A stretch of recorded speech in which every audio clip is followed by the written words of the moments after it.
tanker or other hydraulic equipment leaking or not performing as it should? At Reliable Hydraulic Solutions, we can get you back to work. Do you have a busted or leaking hose? Hydraulic cylinder or pump needing repair?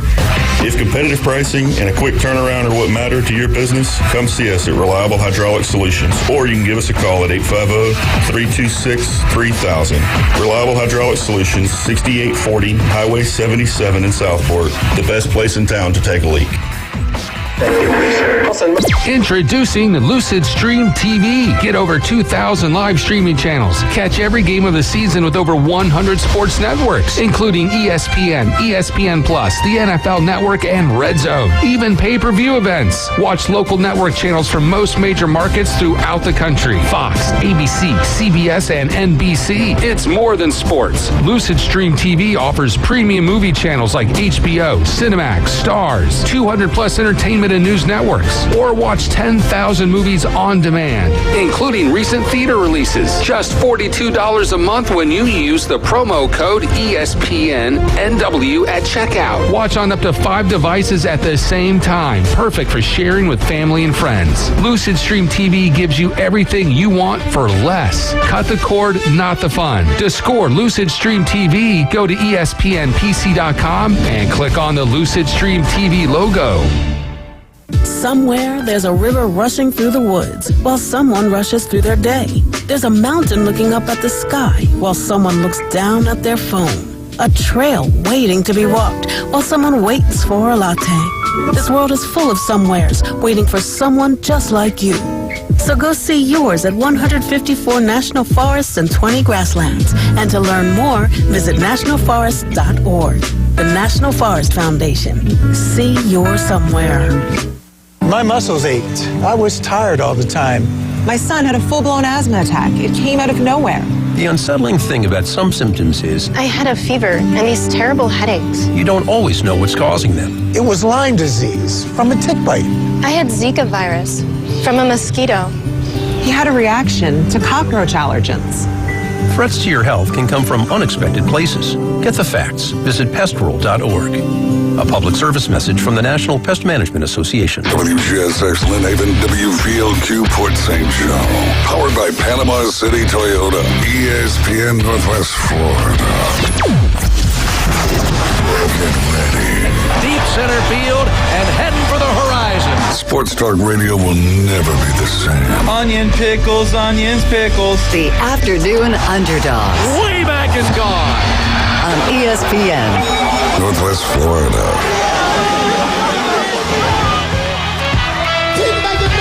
Welcome in, everybody, to the Afternoon Underdogs right here on ESPN. Northwest Florida, 104.3 in Panama City, 101.9 in Port St. Joe. I'm AG along with Banji Bombadella and K-Man Rick on the ones and the twos. Dave, unfortunately, is out sick. Instead of bad bout of sushi, which is kind of where I steer clear of that stuff, man. I love fishing. I love eating fish, but it's got to be cooked. Yeah, I agree. Rick, how about you, bud? You a sushi kind of guy? Yeah, sushi's pretty good. I like sushi. Sashimi, actually, the real, like, raw fish. You know what I mean? Yeah, that stuff's pretty good. It's not, like, my total favorite, but I do love fish. I love seafood. But definitely be careful where you're getting it from. Hopefully it wasn't like some gas station sushi. Yeah, for sure. Dave, Dollar General sushi, let's not go that route. I think Family Dollar has some too, if I'm not mistaken. That's scary. Yeah, it's really, really bizarre. But, Rick, have you ever caught a fish and then cut it up and then just eaten it right then, like eating a chunk out of it? No, I have not, unfortunately. I've seen some people do that. Well, I mean, like, nowadays you got to be careful with stuff, you know, even like, you know, fish out there in the ocean and what have you. It's like, should I say, all right, so bigger fish species, the predators, if you will, you know, I know this because I do fishing myself.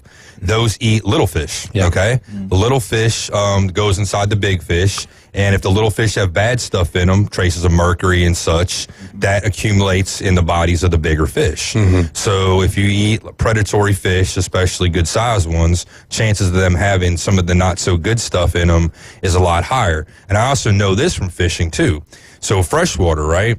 So you have these water treatment plants, right, that actually, like, you know, cleanse the water and take out, like, the bad stuff, you know, so we can re-drink it, you know, and it gets put back into the waterways. Yeah.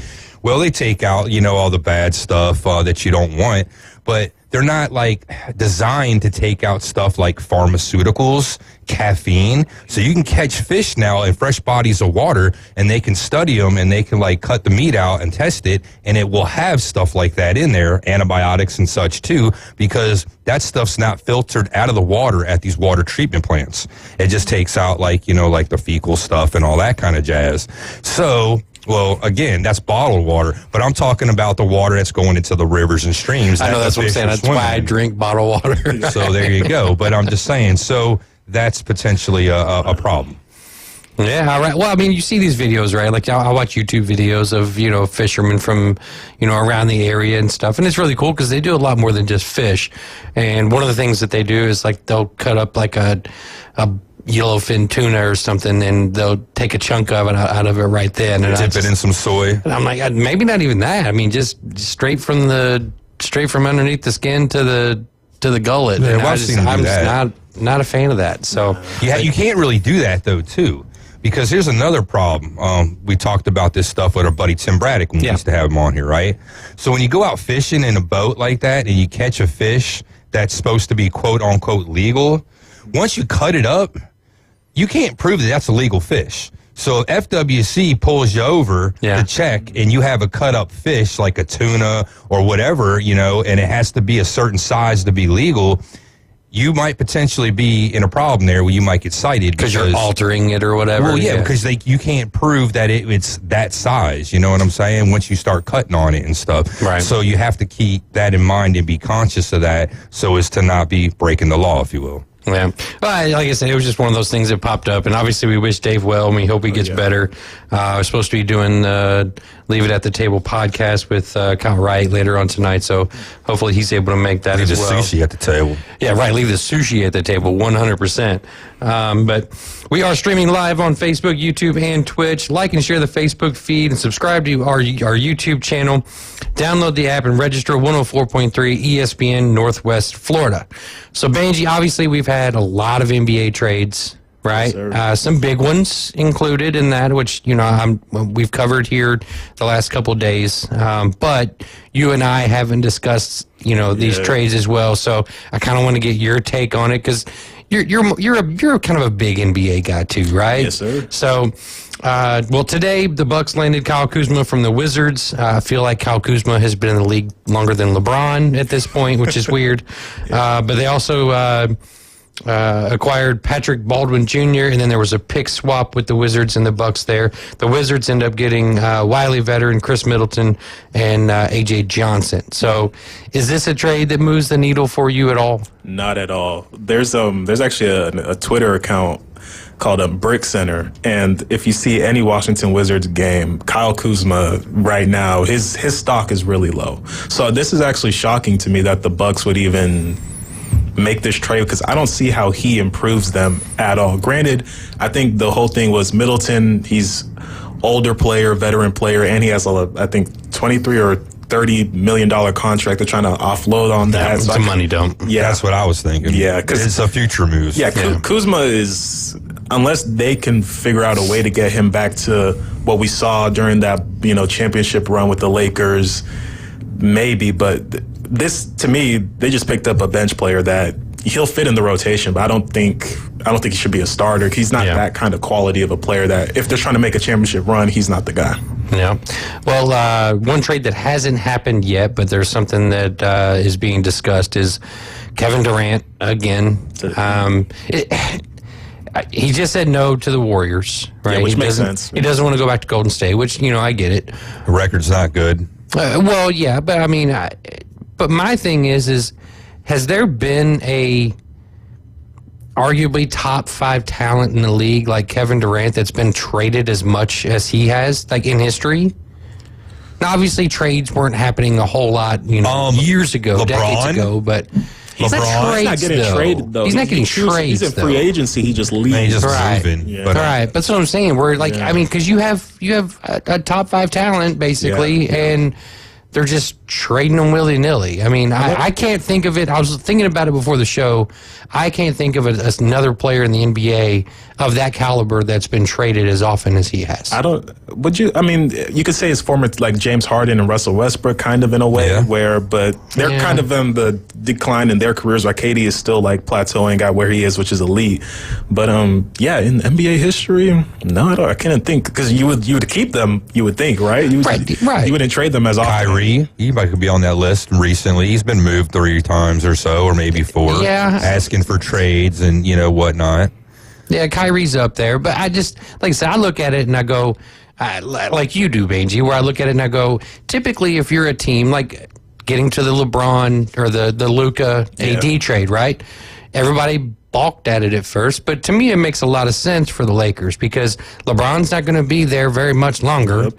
They need a name, right? You have to have a face of the Lakers. Yes. And if LeBron's no longer going to be there, I'm sorry, but it's not Bronny.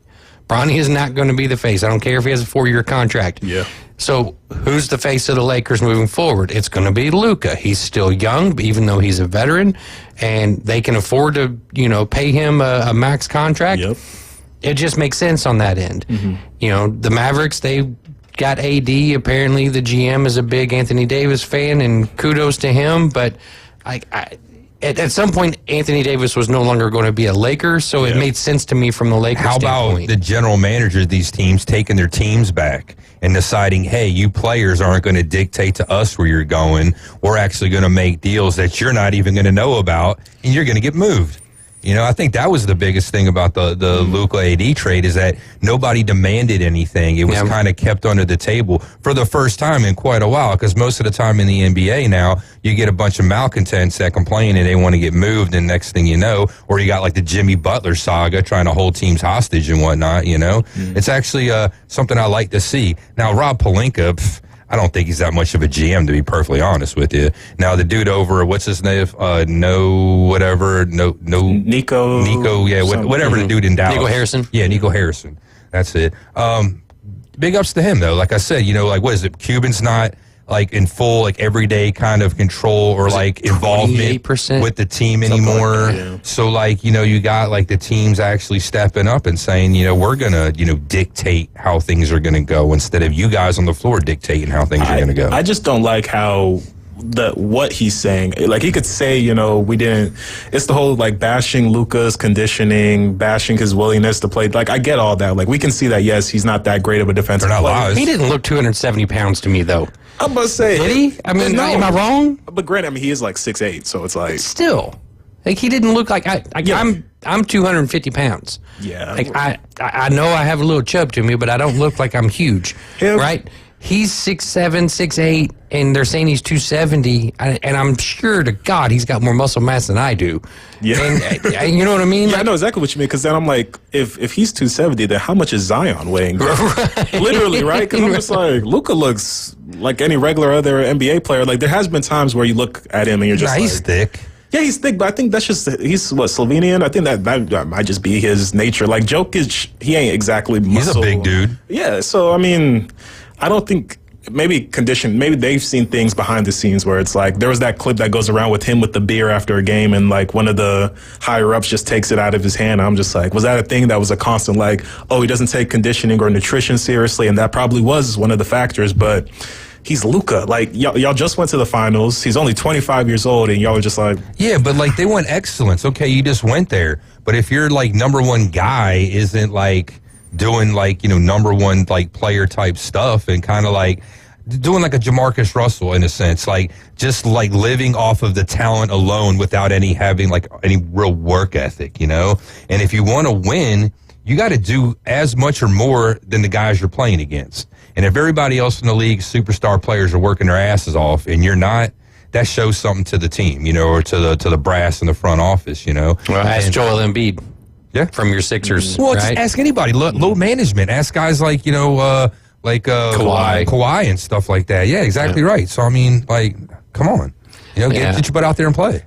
But you said excellence. I mean, getting to the finals. I mean, Luka is bound to win an MVP at some point. Like he's put up numbers consistently year after year. So I'm just like, I thought it was the whole we'll tolerate you as long as you keep on producing. He keeps on producing. you would think, they would tolerate him, but I guess they... You got to set the example for the guys around you, too. Look at it from a money standpoint, right? He was due $345 million on a max deal from the Mavericks, right, if he stayed. And so with that being said, you're tying him up for 7 more years. That puts him into that 32, 33 range. Eventually, your bodies start to wear down, right? Now, as much as I don't like LeBron James, that dude works probably harder than anybody in the league, even more so at his age right now, at keeping fit with, his nutrition and his workouts and all that other stuff, and if the Mavericks are looking at Luka and saying, okay, well, if he's not doing this at a younger age when, he's more than capable, or it's not an adverse effect to his health, then what's it going to be like at age 30? Right? Is 30 going to be like the death knell for him at this point because of conditioning? But if I'm LeBron and I'm the Lakers and I'm welcoming Luka into the fold, just like they did, as soon as LeBron gets a free moment with Luka, I'm saying, okay, keep it real. Here's my nutritionist. Yep. Here's his number or her number, whoever it is. Here's my workout routine. Here's my trainer. They're going to work with you for the next year and a half until I'm gone. Yep. And they're going to show you how things need to go. He might be gone sooner than that. He already pretty much says he wants out. Who? LeBron? Yeah. I don't think LeBron's going anywhere. This is LeBron. Are you kidding me? Team, this is LeBron, dude. If he doesn't want to be there and he wants to be moved, he's going to make it happen. Yeah, I don't see that happening though. I mean, I think Bronny's there. He's comfortable. Yeah, Bronny's there. Bronny's making good money. LeBron's making great money.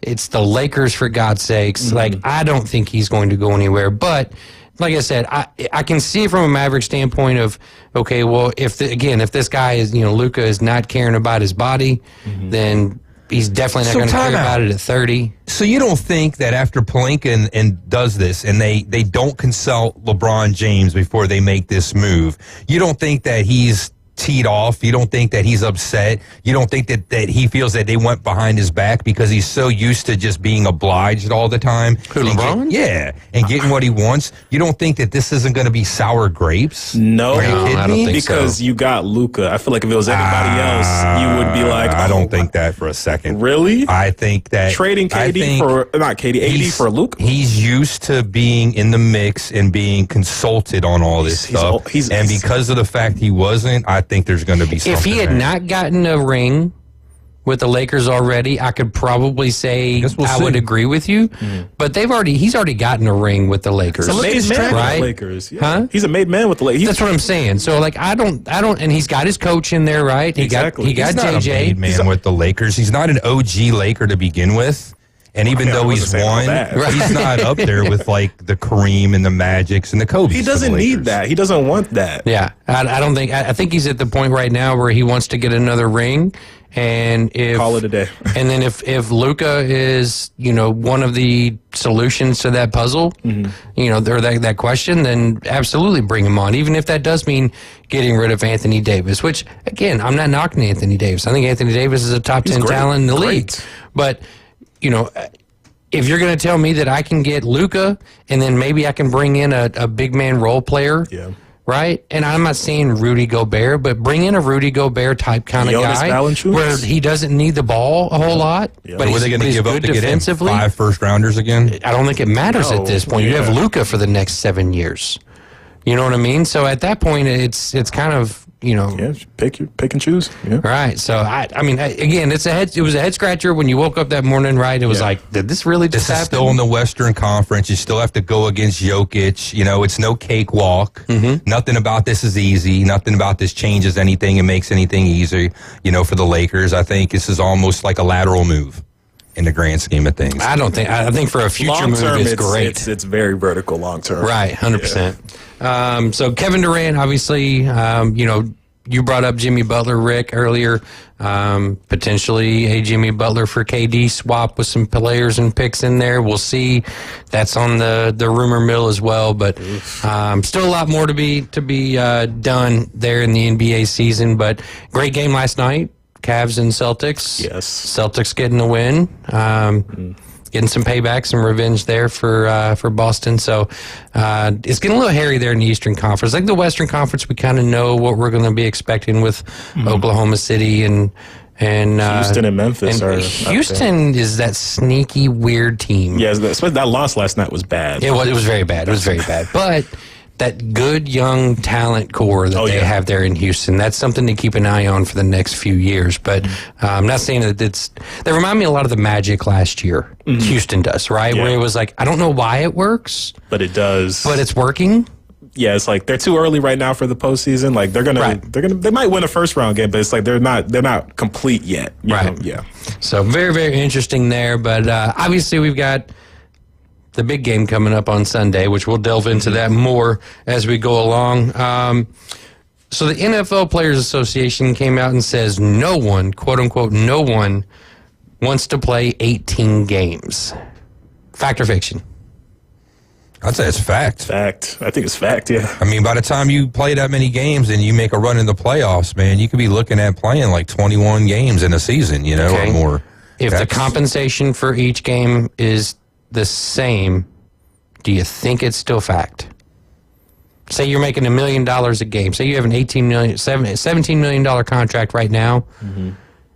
Well, now it's $18 million. Depends on where you live. Really care if it's another game? Well, it depends on where you live and where you're getting taxed.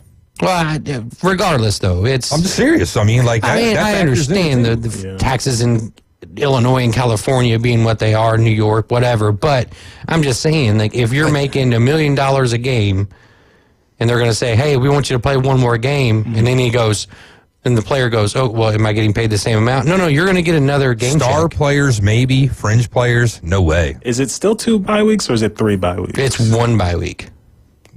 You only have 1 bye week. 1 bye week in the NFL season. If you're going to do 18, might as well add another one then. Well, and that's where you get into we need to add more roster spots. You need to have more guys available to play because you're going to suffer more injuries and you're going to have less guys that can start. We've already seen it with quarterbacking. Last year, what did we go through? Like 60-something quarterbacks starting games? Yeah, that was You have to have basically 2 feasible starting quarterbacks now if you want to make it, because you have to figure with that many games, you're probably going to lose a quarterback for a game or two during the regular season, even through like concussion protocol or something like that, And if you want to make that run and you want to keep those records up, you got to have somebody that can step in. Okay, so if you're say they go to 18 games but they have 2 bye weeks. That makes sense to me. Is that doable? I don't think it's going to work. I don't think they're going to want to do that, like imagine the versatility, though, where you have all of these guys that are complaining about Thursday games and Friday games and Saturday games as we get closer to the end of the season. That adds 2 more weeks. Right. But there's 2 weeks of preseason right now, right? Right. You take those out. But you still have to have some preseason because, starters don't. Because, your normal starters, the guys that that can play, you're not worried about those, but you need to have that so you can evaluate the other talent that you have on your roster before the season starts. How are we seeing these seasons start off now, the last couple of years, where really the NFL's not getting going until like the 3rd week? Because the first 2 games are almost still like preseason games where people can't go full speed yet because they haven't played. I mean, I see that point, but at the same time, though, like, I look at the flexibility and the versatility of having 2 bye weeks in there with Thursday night games and Monday night games, and being able to say that, if you're going to be scheduled for this Thursday week, we're going to make your bye the week before, give you a little extra, a week after, give you a little extra time to recoup and everything. I don't know. I think it could probably work. There's a lot smarter people than me working there at the office to do it. So, but I just want more football. Right? Honestly, I think that's what we all want, really. Right.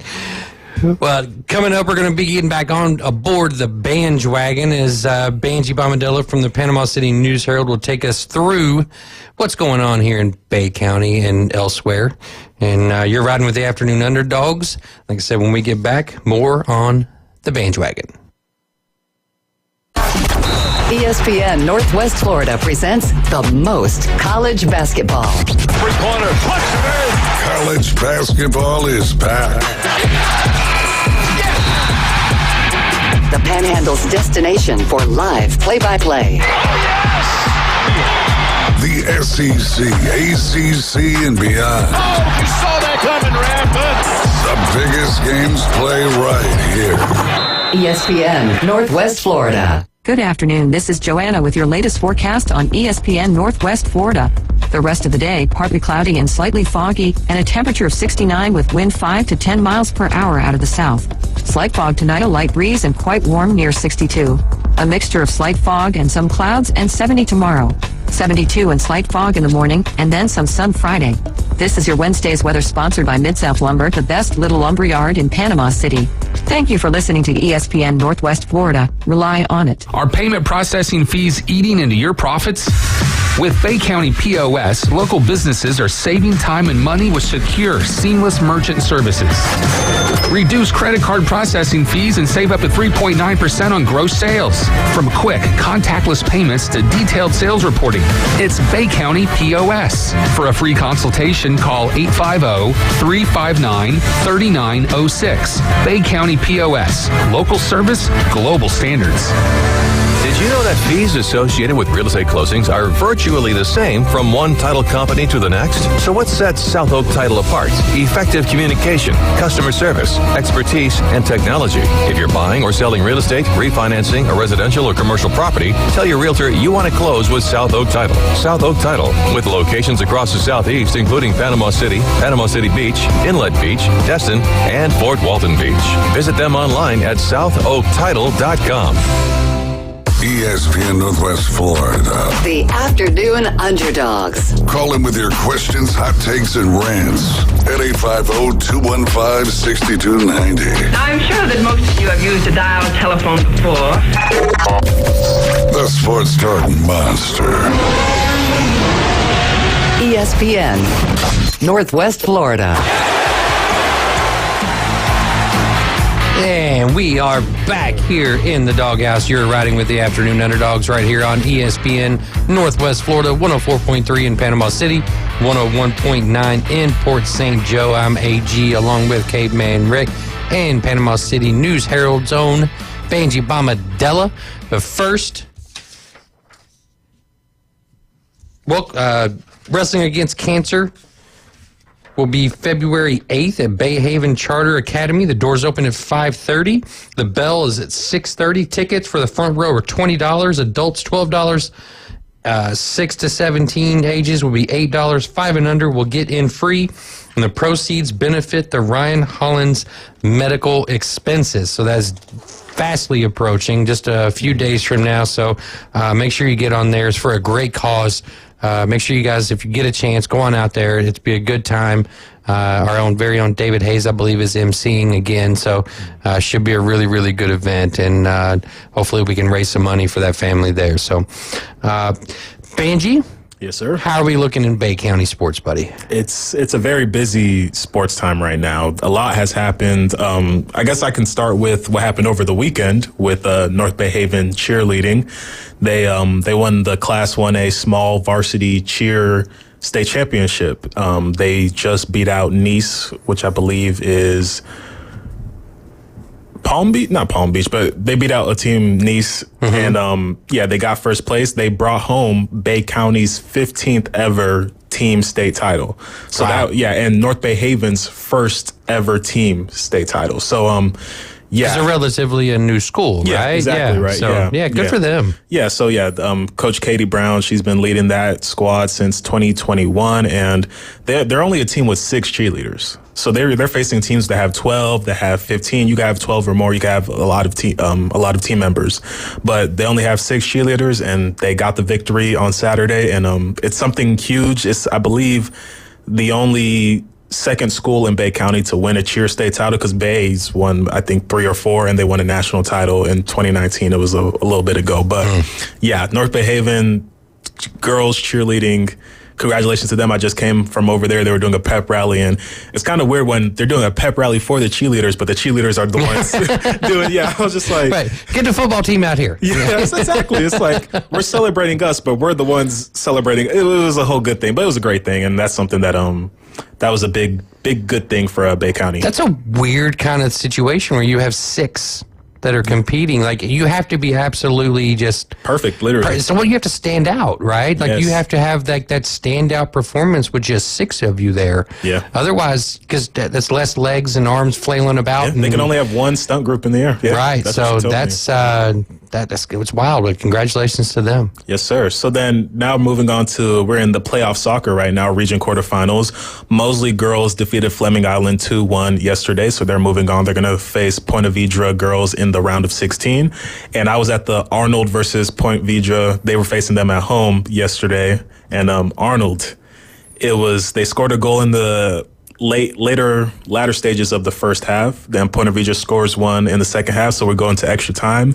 And then Arnold turns on the Jets, and then it's 3-1 in extra time, and that's how the game finishes. Arnold advances to the region semifinal. They'll face Fleming Island, I believe. Okay. So yeah, it's going to be interesting to see how Arnold navigates, because they were leading the game for so long, and then to kind of let it drop towards the end, how they're going to use that to fuel them in this next matchup that's on Friday. But also next week, North Bay Haven girls and boys on February 11th will play their region quarterfinal game. So that's how it is for playoff soccer right now. Okay. Yes, sir. All right, so Arnold is, when I was looking up scores and stuff earlier today before we went on the air, I think it showed on Max Preps at least that Arnold was 5th in the state. Is that? Yes, that's correct, yeah. Okay, so 5th in the state, still marching toward that overall number 1, right? Oh, yeah, I mean, they achieved it last year. I mean, if they win another state title back-to-back, especially with only 2 starters from last year, you would think they got to be number 1. They've only lost 1 game all year, and that was to a team that's ranked 12th in the state. So, okay. Any other Bay County schools still alive in the soccer realm? Yeah, the Mosley girls and North Bay Haven boys and girls. Okay, fantastic. Do we know when they play again? Is it coming up? Yes, Arnold plays this Friday, and I believe Mosley girls also play this Friday. And nice. Yeah, February 11th is North Bay Haven. All right. Well, make sure you guys get out there and cheer on some of our young high school sports athletes there. Yes, so, sir. Let's turn to basketball real quick, Yes, right? sir. We got playoffs? Playoffs. District tournaments tonight. We have some big ones. So I'll just say the teams that have already been knocked out. Arnold lost to Pine Forest the other night. North Bay Haven and Rutherford also lost in their first round of the district tournaments. So now we're left with Mosley boys, Bozeman boys, and Bay boys. Bay plays their first round game because Bay got the number 1 seed in their district. They play Pensacola tonight at 7 p.m. And then Mosley is an interesting situation. They got the number 2 seed. They're playing number 7 Choctaw, but the game's at Escambia. I don't know how to explain that at all, but Mosley's gym not big enough to hold it, or maybe it was otherwise occupied? I don't know. And you would think if you have the home advantage, but you're playing at a different school, I don't understand. But that's what the case is tonight. Yeah. Okay. And then I believe also Bozeman is also playing tonight as well. So we have those 3 teams. Hopefully we get one that gets to the district final, because otherwise, if these 3 teams all lose tonight, we might not have a single boys team in the FHSA A playoffs. So that could be a worrying thing, but I don't think it'll be like that. But on the girls' side, Rutherford, they play, I believe, tomorrow night. They're the buzzsaw, right? Yeah, they're the ones. They're on the path right now for their 5th straight district championship. So that if they, more than likely, they're going to make the final. The final would be on Friday night or Saturday night. I believe it's Saturday night, February 8th. So yeah, I believe Rutherford, they mop up the competition around here. So I believe they will get their 5th district championship. But yeah, that's it for girls basketball. Okay. So lots of stuff going on out there in Bay County and Escambia County apparently as well. So, so make sure you guys are staying tuned to, or not tuning in, but staying locked in on the Panama City News Herald there with Banji Bombadella. Banji, we've got baseball coming up, yes, right? Sir. It's fastly approaching. Mm-hmm. We've got some really, really nice talent. Very nice out there in the baseball world here in Bay County. Mm-hmm. What are we looking forward to most on the baseball side of things? Oh, it has to be the pitching around here. Okay. We have, when I say the best pitchers, I believe personally, people can say South Walton, the best pitchers I believe in the Panhandle are in Bay County. We have the duo over there at Arnold, Eli Blair and Cooper Moss, both Florida commits.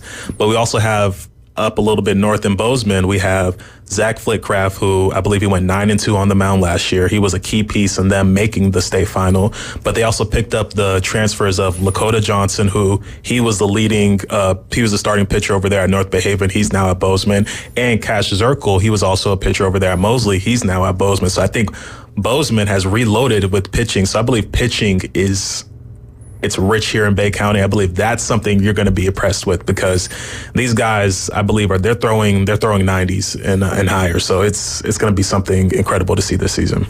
That's awesome. A lot of gloves popping around there. We love to hear that.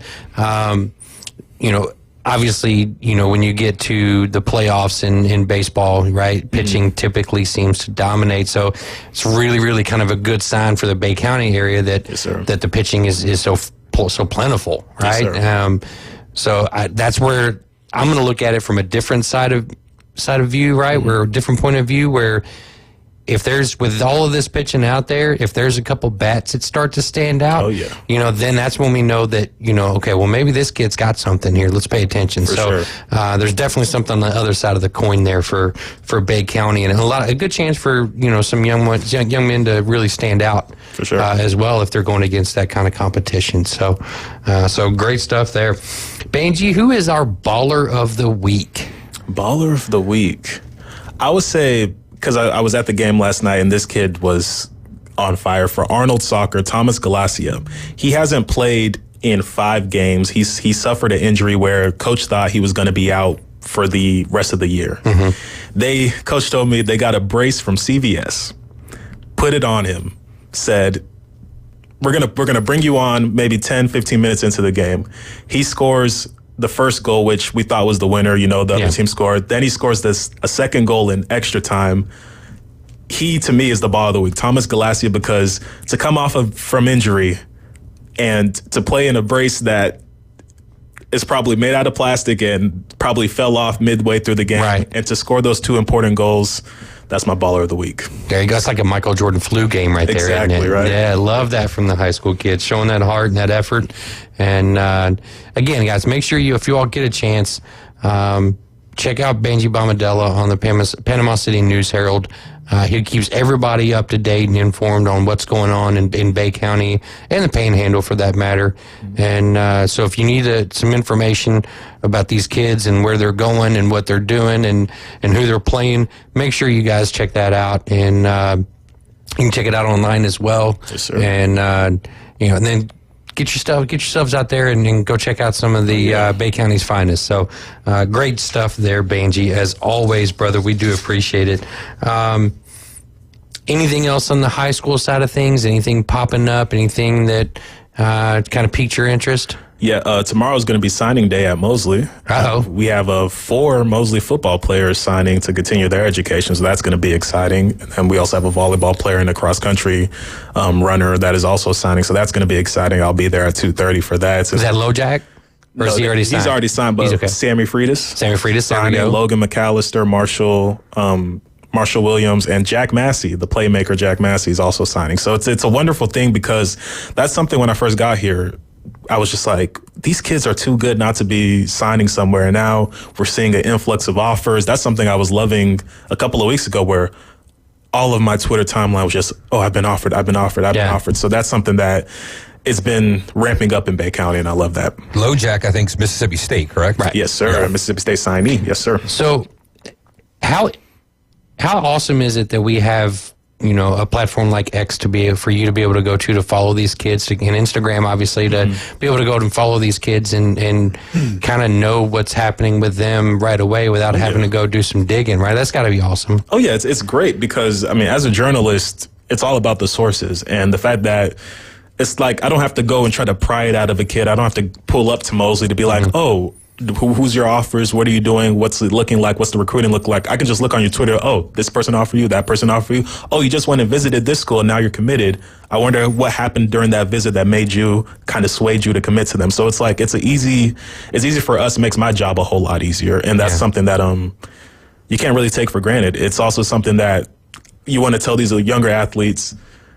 You don't have to have social media. You don't have to be checking it all the time, but at least have social media for you as advertising for your football career or basketball, whatever sport you play, because it's going to be crucial in the long term. So that's what I would tell them. Well, it just makes me wonder how many coaches are out there that are checking this stuff out too, right? I mean, everybody's always looking for that diamond in the rough, or they're looking for that talent that nobody else has seen that they're able to bring into the fold. I can remember after graduating college, I was working for a local publication that was doing high school recruiting and things like that. And one of my big claims to fame, and it's not even that big, was I went and covered a high school basketball tournament in Louisville. The best player on the floor for that tournament was Kevin Durant. Wow. In high school. Right. And so that's crazy. So I got to interview Kevin Durant after the game and talk to him, about, the tournament. And I talked to him about where he's thinking about going to school. Because at that point, he hadn't committed to Texas yet. So obviously there was being in Louisville, you had Louisville at the time, Kentucky, Duke, and Texas were all there in the running as well. So it just makes me think that, what a different time we live in, that, and obviously I'm aging myself as well, but, what a different time we live in, that, now that kind of stuff is right there at your fingertips. Exactly. And you don't have to just, beat yourself to death to try to dig out some of this information. So but yeah, that's got to be awesome. And make sure if you are on X or Twitter, whatever you want to call it, make sure you are following Banji Bombadella. I do personally, and it's a great source of information there as well. It keeps everybody up to date. Great retweets and reposts, I guess I should say now. It's always confusing. Like, why can't we just keep it the same, right? But no, make sure you're following Banji Bombadella. Make sure you're also keeping up with him at the Panama City News Herald. And like I said, if you can't get that paper in your hands, make sure you go online and check it out as well.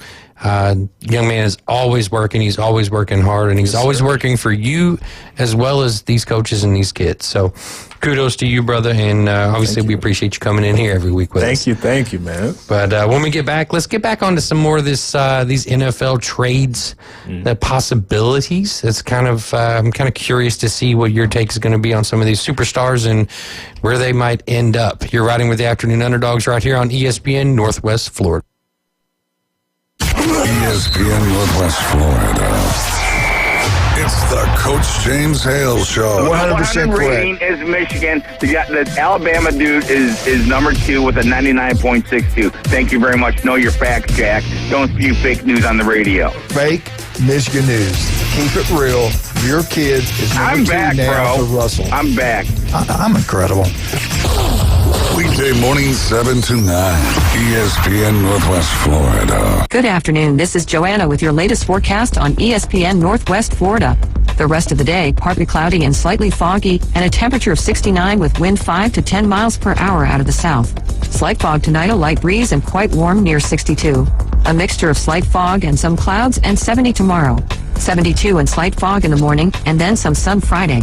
This is your Wednesday's weather sponsored by Mid-South Lumber, the best little lumber yard in Panama City. Thank you for listening to ESPN Northwest Florida. Rely on it. Take your next adventure in an award-winning Kia from Bill Bird Kia. Discover the new Kia. We invite you to stop by Bill Bird Kia and test drive the new 2025 Kia. You'll get the perfect balance of comfort, safety, and technology. The 2025 Kia SUV family has movement that inspires. Drive away today in a new 2025 Kia Soul, Seltos, Sportage, Sorrento, or Telluride. Fuel the thrill and command the road in the luxury of a 2025 Kia K5 sedan from Bill Bird Kia. Performance, power, and design built for you. Spark inspiration in the all-electric 2025 EV9. It's a modern masterpiece, fast charging, rugged, and roomy. Bill Bird Kia is the original home for the 20-year, 200,000-mile warranty. Stop by 2435 East 15th Street, Panama City, or anytime at BillBirdKiaPanamaCity.com. We'll treat you like family and give you the peace of mind you can trust. Your local community dealer is Bill Bird Kia. Now back to the Afternoon Underdogs. But I wonder how much time he really kind of put into the playbook. Where it's halftime all the time. He may be the cream of this crop of quarterbacks. The Afternoon Underdogs. Well, they got to do something here, but otherwise this is just going to be another lost season. ESPN Northwest Florida. And we are back in the doghouse. You're riding with the Afternoon Underdogs right here on ESPN Northwest Florida, 104.3 in Panama City, 101.9 in Port St. Joe. I'm AG along with Banji Bamadella and Caveman Rick on the ones and the twos. We are your home for the Auburn Tiger basketball, as well as your home for Super Bowl 59. That game will kick off on Sunday at 5:30. So make sure you guys are, if you can't sit down to watch it, make sure you tune in right here, either on the radio or on the ESPN Northwest Florida app. So Banji, obviously, NFL season going to be winding down on Sunday like we just talked about. Trades are already starting to kind of brew and in different situations popping up, and there's some big names in there, right? Yeah. With which the NFL, not a lot of trades that happen that really kind of move the needle for the most part, right? NBA, it happens. Baseball, it happens. Yeah. NBA or NFL, you kind of know what to expect coming up with the trade deadline. So Myles Garrett, obviously, is one of the bigger names out there, Cleveland Browns defensive end. I think it's kind of funny the timing that the Browns come out and say, we're not trading Myles Garrett. He's not being considered for trading. And the next day, Myles Garrett's like, hello. Can I talk about this? Yeah. So he's obviously requested a trade. What are some landing spots out there for you that you think makes sense for Myles? I kind of just actually looked at this prep sheet, and these two, Myles Garrett and then Cooper Kupp, I'm thinking that right there, Myles Garrett to the Rams, pair with Jared Verse. Cooper Kupp goes to the Browns, gives them a true number one wide receiver. Because, I mean, Jerry Jeudy, he had a great year, but true number one, I don't know. That to me seems like a match made in heaven right there. Yeah. I don't know about that, man. If I was Cooper Kupp, I'd hate that, dude. To the Browns? Seriously? I mean, the dude's used to winning. He's a hell of a wide receiver, won the Triple Crown, and then you're going to exile him to Cleveland? I wouldn't call it an exile. I would. I mean, seriously? Okay, so say Cleveland ends up taking... Who's going to be his quarterback? Shadur or Cam Ward. Still. I mean, no, dude, they're not proven. I mean, if I was Cooper Kupp, I wouldn't like that. For what I've given to the St. Louis Rams, because I lived there. I was talking to a buddy. Get over it. Well, I was talking about that just the other day. But the Rams, for what he's given that franchise and what he's done, I think you owe him a little bit more than the Cleveland Browns. I think you need to find him a little bit better of a better destination. If you want to thank the guy, I mean, I understand that the NFL is not all about that, but he's been a professional. He didn't ask for a trade. He's not a malcontent. You know what I mean? He works his butt off. Yeah. I think, if anything, you owe that guy a little bit of something, and you don't exile him to Cleveland. Do him right. I would argue that you would get him a younger quarterback. We wouldn't have old man Stafford throwing to him anymore, and he could also return to being a number one, because I feel like they're clearly thinking about trading him. So I think Nakua has made solidified that number one spot. So it would just make sense.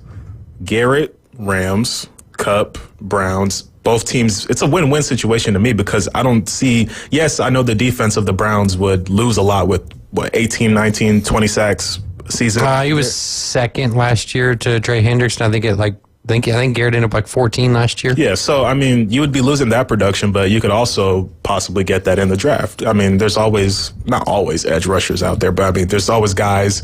Even you could look on free agency. But I'm just saying, I think that to me is the ideal landing spot, because he wants to win.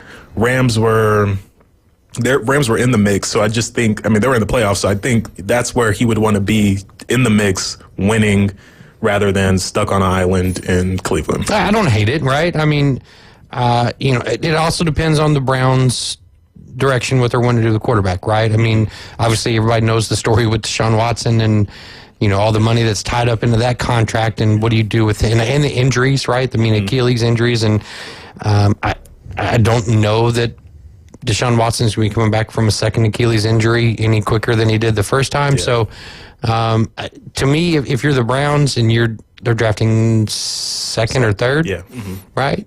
There's a quarterback available, whether it's Cam Ward or Shadur Sanders. You take one of those guys. To me, it would make sense to be able to have, a guy like a Jerry Jeudy as well as a Cooper Kupp. So, yeah, I can see that. It makes sense. As far as the Rams go, I feel like they're probably pretty good on that defensive line with those two Florida State Seminoles, man, including Jared Verse. What makes you think the Cleveland Browns are going to make the right pick at quarterback? Because they have such a rich history in doing that? No, but you got to think maybe a blind squirrel finds a every now and again. This is the Cleveland Browns we're talking about. Buddy. I get it. But I mean, for me, if I'm Myles Garrett, I'm doing everything I can to avoid the Cowboys. Right? Yes. I'm doing everything I can to avoid any kind of weird situation where things are constantly kind of in flux, right? I think the trade that makes the most sense would be New England in Cleveland, because I feel like New England has that kind of consistency. Obviously, Belichick's not there. I get it, but there's a consistency there defensively and I feel like maybe New England is moving in the right direction with what they got going. I do. They need a lot of pieces. Yes. But I think Myles Garrett solidifies that defensive line where they can focus their attention and their money on other places as well. Like the offense? Like the offense, right. Getting some pieces. Is Drake May? I like Drake May. If I'm Myles Garrett, would I want to join a team where Drake May is my quarterback, especially if winning is important to me? I still think Myles Garrett. I still feel like Drake May is better than anything that Cleveland has right now, including whatever they would draft at quarterback. I would take Drake May over Jameis. I would take Drake May over Deshaun Watson. I would take him over DTR. I would take him over Shadur. I'd take him over Cam. I haven't seen enough from Drake May to think. Fair enough. I would think an incoming rookie. It depends. It's all situational and all that. But I think I don't think Drake May is the solution. I don't think you know what's going to happen though, right? What? Do you know what's going to happen? Myles Garrett's going to get traded to the damn Eagles. Is what's going to happen? Maybe because that's what the Eagles do. Or the Chiefs. If they can figure out a way. Going back to Cooper Kupp, I think you keep him in L.A., man, and go to the Chargers. Chargers need some help. You put them opposite Ladd McConkey, and you got those two guys there, with Jim Harbaugh. I think that's something that could work there, and that could, help that team out immensely.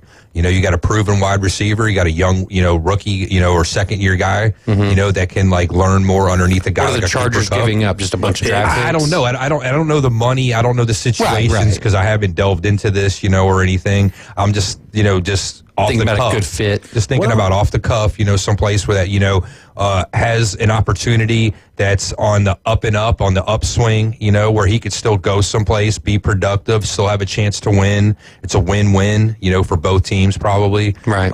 Someplace that, he might be comfortable with because, same town, don't really have to move, not going to Cleveland. With the NFL, especially with trading wide receivers, they tend to undershoot it a lot. Like I think with D-Hop, I don't even think they got a first-round pick when they traded him to the Cardinals. And then you think about Devontae Adams to the Raiders. Think about how Howie Roseman fleeced the Titans for A.J. Brown. Exactly, right? Yeah. So I think wide receivers get traded for second-round, third-round picks. I can see that as possible because it's they tend to very much undervalue these wide receivers when they're trading them. So, yeah, especially with Cooper Kupp being his age, it's there's a rumor out there that the Bengals aren't going to go after aren't going to re-sign T. Higgins and possibly trade for Cooper Kupp. I have no idea. Really, they're going to be paying Jamar Chase this year. A big bag, a much bigger bag than if they had just done it, before the season. It's always hindsight. But it's the Bengals, so I could see Myles Garrett to the Raiders maybe. Get him, Max Crosby. They got Pete Carroll there, a new head coach, new general manager in Spy Tech. I'm sure they're going to want to make a splash, a big kind of a name, especially with Tom Brady being there and such too. So I could see something like that happening. What another way to get some more buzz, for the team. I think they have the number 2 overall pick. I think the Raiders or something like that. They have the top 5 pick, so they could. If they want to give it to the Browns for Myles Garrett. I don't know that Myles Garrett is a first-round guy. I don't know if you know. At his age, I don't think you give him a first-round comp, right? Okay. He's probably a couple second-rounders and a third-rounder, future, stacked, from 26, 27, 28 on. I would want something physical, though, for Myles Garrett. I need a player in return. Depends on who you're dealing with, though, right? Yeah, you're dealing with the Browns. They need to be able to stock talent. So I think getting high draft picks, and for multiple years does help you. whatever the Browns do is not going to work out. Right. The track record, and especially with the money situation with Deshaun Watson, the dead cap space. Yeah. So you can afford more rookie contracts than you could veteran contracts, right? Yeah. At this point, or superstar contracts, I should say, not just veteran. Let's see, Jimmy on YouTube, always tuning in. We appreciate you, Jimmy. He says, "I hope my Bills send Vaughn and a 3rd-round pick for Garrett or Crosby." He wants Max Crosby in Buffalo. Old man. I don't see the I don't know what the market would be for Von Miller. I mean, he's played maybe half a season in the last 2 years. Crosby and Brock Bowers are like the 2 biggest assets the Raiders have. I don't see them letting either one of those go. You know, honestly, truthfully, the biggest asset that the Raiders have that nobody's talking about is Michael Mayer, the other tight end that they took this year before Bowers, right? I mean, we all seen what Bowers is capable of. Mayer is a guy that I think you could probably deal in a Garrett trade, maybe. What about Garrett to the Falcons, maybe? Oh, let's go. Angie would love that. I was just saying, I mean, they got a pretty decent defense. The offense is up and coming. Going to the NFC. It's a weak division, winnable division. There you go. Give him Kirk Cousins and some picks for Myles Garrett and call it a day. That's possible. I mean, like I said, I was thinking that might be a fit. Big Fred says the Eagles are the Dodgers of the NFL, and that's not a compliment. And he said that my Giants could use Cup. Nice compliment to Neighbors for Cam Ward. I guess he feels like Cam Ward is going to be the guy there. And then he also says, Caveman gets it. The Browns stink no matter what. Right. And I appreciate the compliment, too, of us, kind of being like the Dodgers, the Philadelphia Eagles. I don't know if we're that extreme. This is one thing that I can't stand, though, man. We get all this hate and all this vitriol all the time, the Philadelphia Eagles and the franchise and everything. We're a top-notch, first-class organization, like it or not. I think it's more the fans not being first-class that everybody doesn't like. We're first-class because, you know what? Like I said, what does it come down to? Home field advantage, right? Where don't you want to play? I mean, I get it, but there's also like that guy just got doxxed and lost his job and everything else. We're the most valuable home field advantage. Hell, even on the road we take over and people don't want to see us come into their stadium. And didn't y'all just kill a guy with a trident too? Yeah, I would say that guy died because celebrating. Yeah, so, We still love you, Caveman. Hey, I love you guys too. Josh Jacobs is saying, I guess, what I've been saying the last couple of years is the Packers need a number one wide receiver. And I agree with him 100%. They've got a couple good guys. They got good. They don't have a great guy. A lot of good number 2s and 3s. Right. But there's not that one standout guy that, that go-to guy that Jordan Love can look at and go, okay, like Burrow has Chase. They can go, where's Jamar? I'll just throw it up there to him. He's going to go get it. They don't even have a T. Higgins. Right. So I'm just like, the fact that they even made the playoffs with what they had is incredible. But they're not going to trade for anybody. You know the history of this franchise. It's all about drafting and development because they don't have one owner. They have a group ownership. So it's all about the collective, and they don't have one person's vision, and that's just always been how they rolled, with everything. So I just don't see them dumping big money or making a big move to make a splash and get a number one wide receiver. They're going to develop the talent that they have and then hope that one of these guys is going to step up and turn into one of those dudes. Yeah, and I would like to think that Christian Watson could be that guy, but the dude can't stay healthy. Yeah. Right? I mean, Jaden Reed was amazing for the first 6 to 7 weeks. But the thing is they don't look to him enough, though, right? He has to develop that that's part of the problem, though. It takes a little while. Well, but you've got Romeo Doubs that's out there who's just like Christian Watson that has all the injuries in the world. He wears the big giant hat. Yeah. And then the fourth guy is Dontavian Wicks, right? And we've seen flashes from all 4 of these guys to where it was like, because if you have any one of those guys in fantasy, literally, God forbid 2, you're sitting there going, fantasy musical. I don't know what to do. I'd rather start neither of them than one of them. Exactly. Just because you never know from week to week, and that's the problem I think that Jordan Love has is he doesn't have that one guy that he can look at, look down the field and go, okay, I know that so and so is going to be. They don't have a tight end either, really. Their tight end did pretty well this year, right? The rookie. I'm trying to think of who it is. Well, anyway, now we got about a minute left here. Free agent wide receiver that go to the Packers, real quick off the cuff, who would it be? Free agent? T. Higgins. T. Higgins, I think that's the easy one, yeah. T. Higgins, or they trade for Cooper Kupp. One of those. Ooh, trade for Cooper. They're not going to trade for Cooper Kupp. I don't see that in a million years. Okay, if it happens, where are you going to get me? Nothing.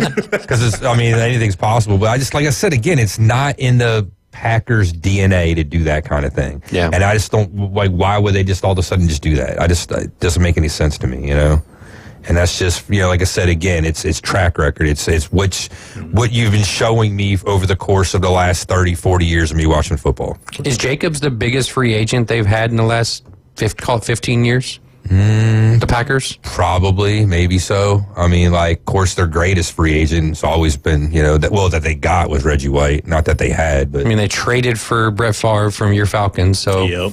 I'd say that's probably up there as well. But we are up against the break here. We are going to take a break with Benji Bombadella from the Panama City News Herald. As always, we do appreciate you, brother. Yes, and we're up against it. And when we get back, it is time for Morgan Hilliard, wearing all pink today, mind you. And we'll be back with Mo's Notes. You're listening to ESPN Northwest Florida. ESPN Northwest Florida, the Paul Feinbaum Show. Hello, Matt. I got something to say to Jim. Will you look at this sleeping giant and the dragon? 10 years from now, I'll be making a difference in this world while you'll be sitting there getting your diaper changed by your nurse. That was amazing. I don't know if Jim will ever be able to respond to that. Paul Feinbaum, weeknights, 6 to 10 on ESPN Northwest Florida. Good afternoon. This is Joanna with your latest forecast on ESPN Northwest Florida. The rest of the day, partly cloudy and slightly foggy, and a temperature of 69 with wind 5 to 10 miles per hour out of the south. Slight fog tonight, a light breeze, and quite warm near 62. A mixture of slight fog and some clouds, and 70 tomorrow. 72 and slight fog in the morning, and then some sun Friday. This is your Wednesday's weather sponsored by Mid-South Lumber, the best little lumber yard in Panama City. Thank you for listening to ESPN Northwest Florida. Rely on it. At Brock Lawn and Pest Control, we're proud to be awarded the distinction of being Quality Pro certified. Our technicians have passed rigorous training in eco-friendly application and prevention of pest treatments. Part of the program is the practice of integrated pest management. IPM's goal is to prevent pests from ever entering your home. It includes inspection, prevention, education, and, when necessary, application. We're proud to be Quality Pro certified. Brock Lawn and Pest Control, the standard and level of trust. Your home for Super Bowl 59. WGSX Lynn Haven, WVLQ Port St. Joe. Powered by Panama City Toyota. ESPN Northwest Florida. Love is in the air at Tracy's Fine Jewelry, and do we have a sweetheart of a deal for you? All diamond heart jewelry is on sale for 25% off. All color gemstone jewelry is 60% off at Tracy's Fine Jewelry. We also have a large selection of gold, silver, and estate jewelry that is sure to melt her heart. Folks have trusted us for 50 years to make their Valentine's sparkle. This year, make it sparkle even more with a sweetheart of a deal from Tracy's Fine Jewelry. He's so old, he buys his clothes at the same store he buys his groceries. Are you wearing a grocery bag? I talk sports in my underwear. I'm gonna wear nothing but a thong and a top hat. Caveman Rick is part of the Afternoon Underdogs on ESPN Northwest Florida.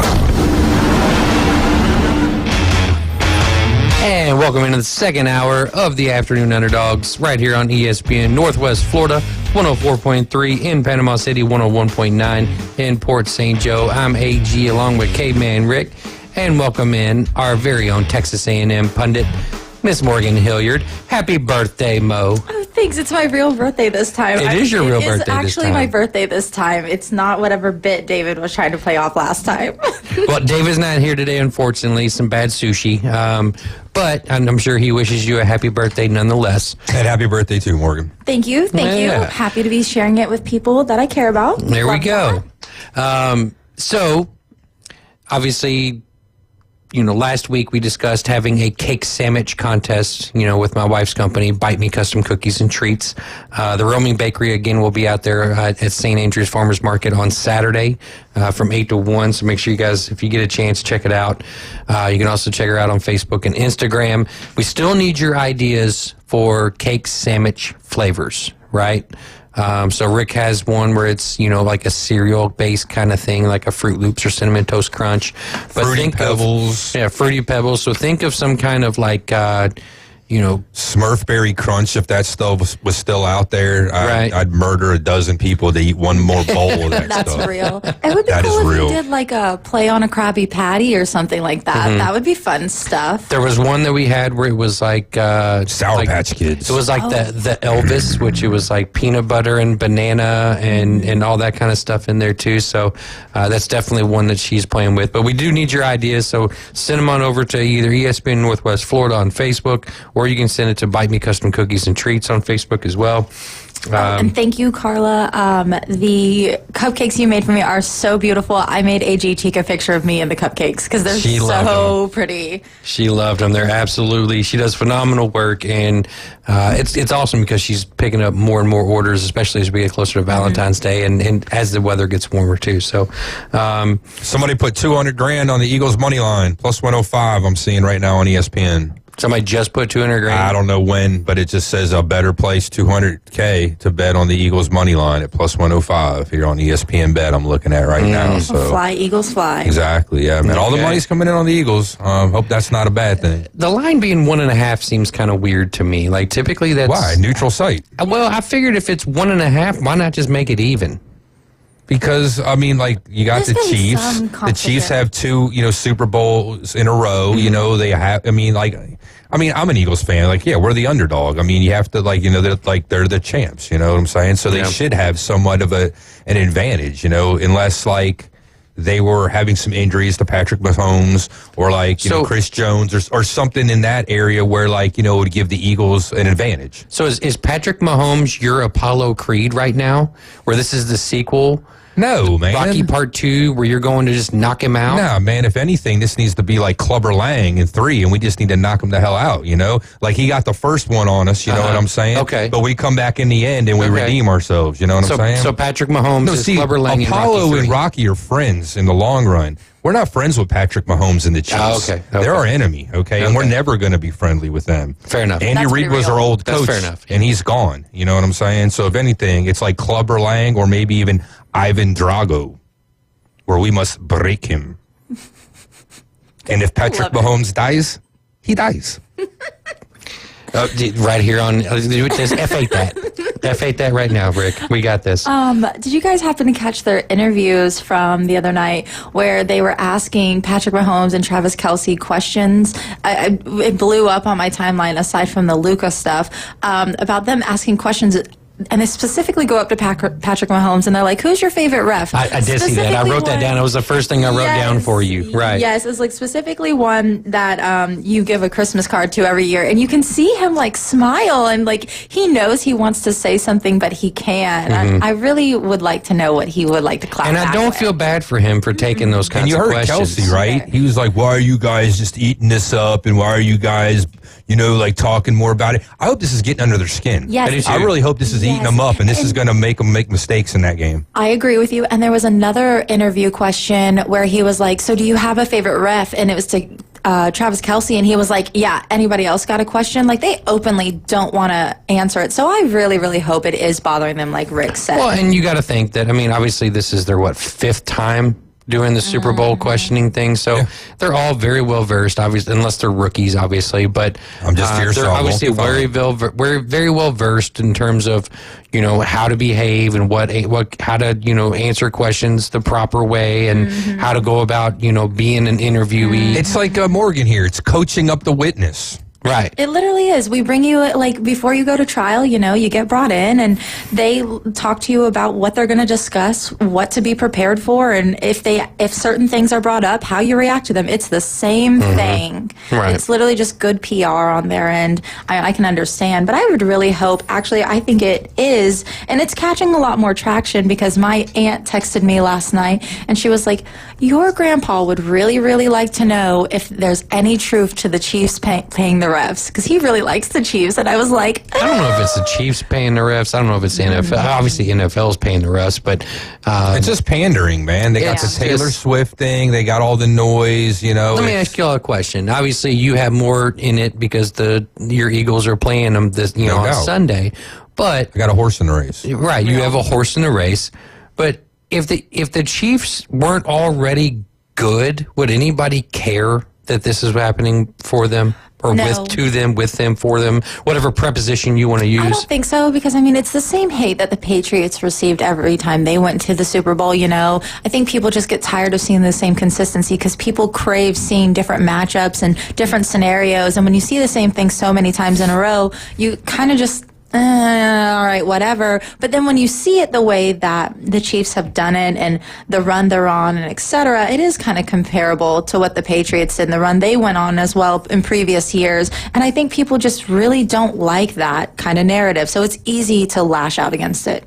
Okay, Rick? Yeah, same thing, man. It's tiresome. It's fatigue, you know? And then again, when you see how they've been winning some of these games, and they're all one-score games, and there is some questionable calls, and we've talked about it even before this, you know, hashtag NFL rigged and scripted, and, you know, not just about the Chiefs. So, I mean, like, there is, you know, I don't want to say something to lens to that, but people, you know, they're going to take that and run with it. There's a lot of people that, you know, even casual fans that maybe don't even take a lot of this stuff seriously, but this is a talking point.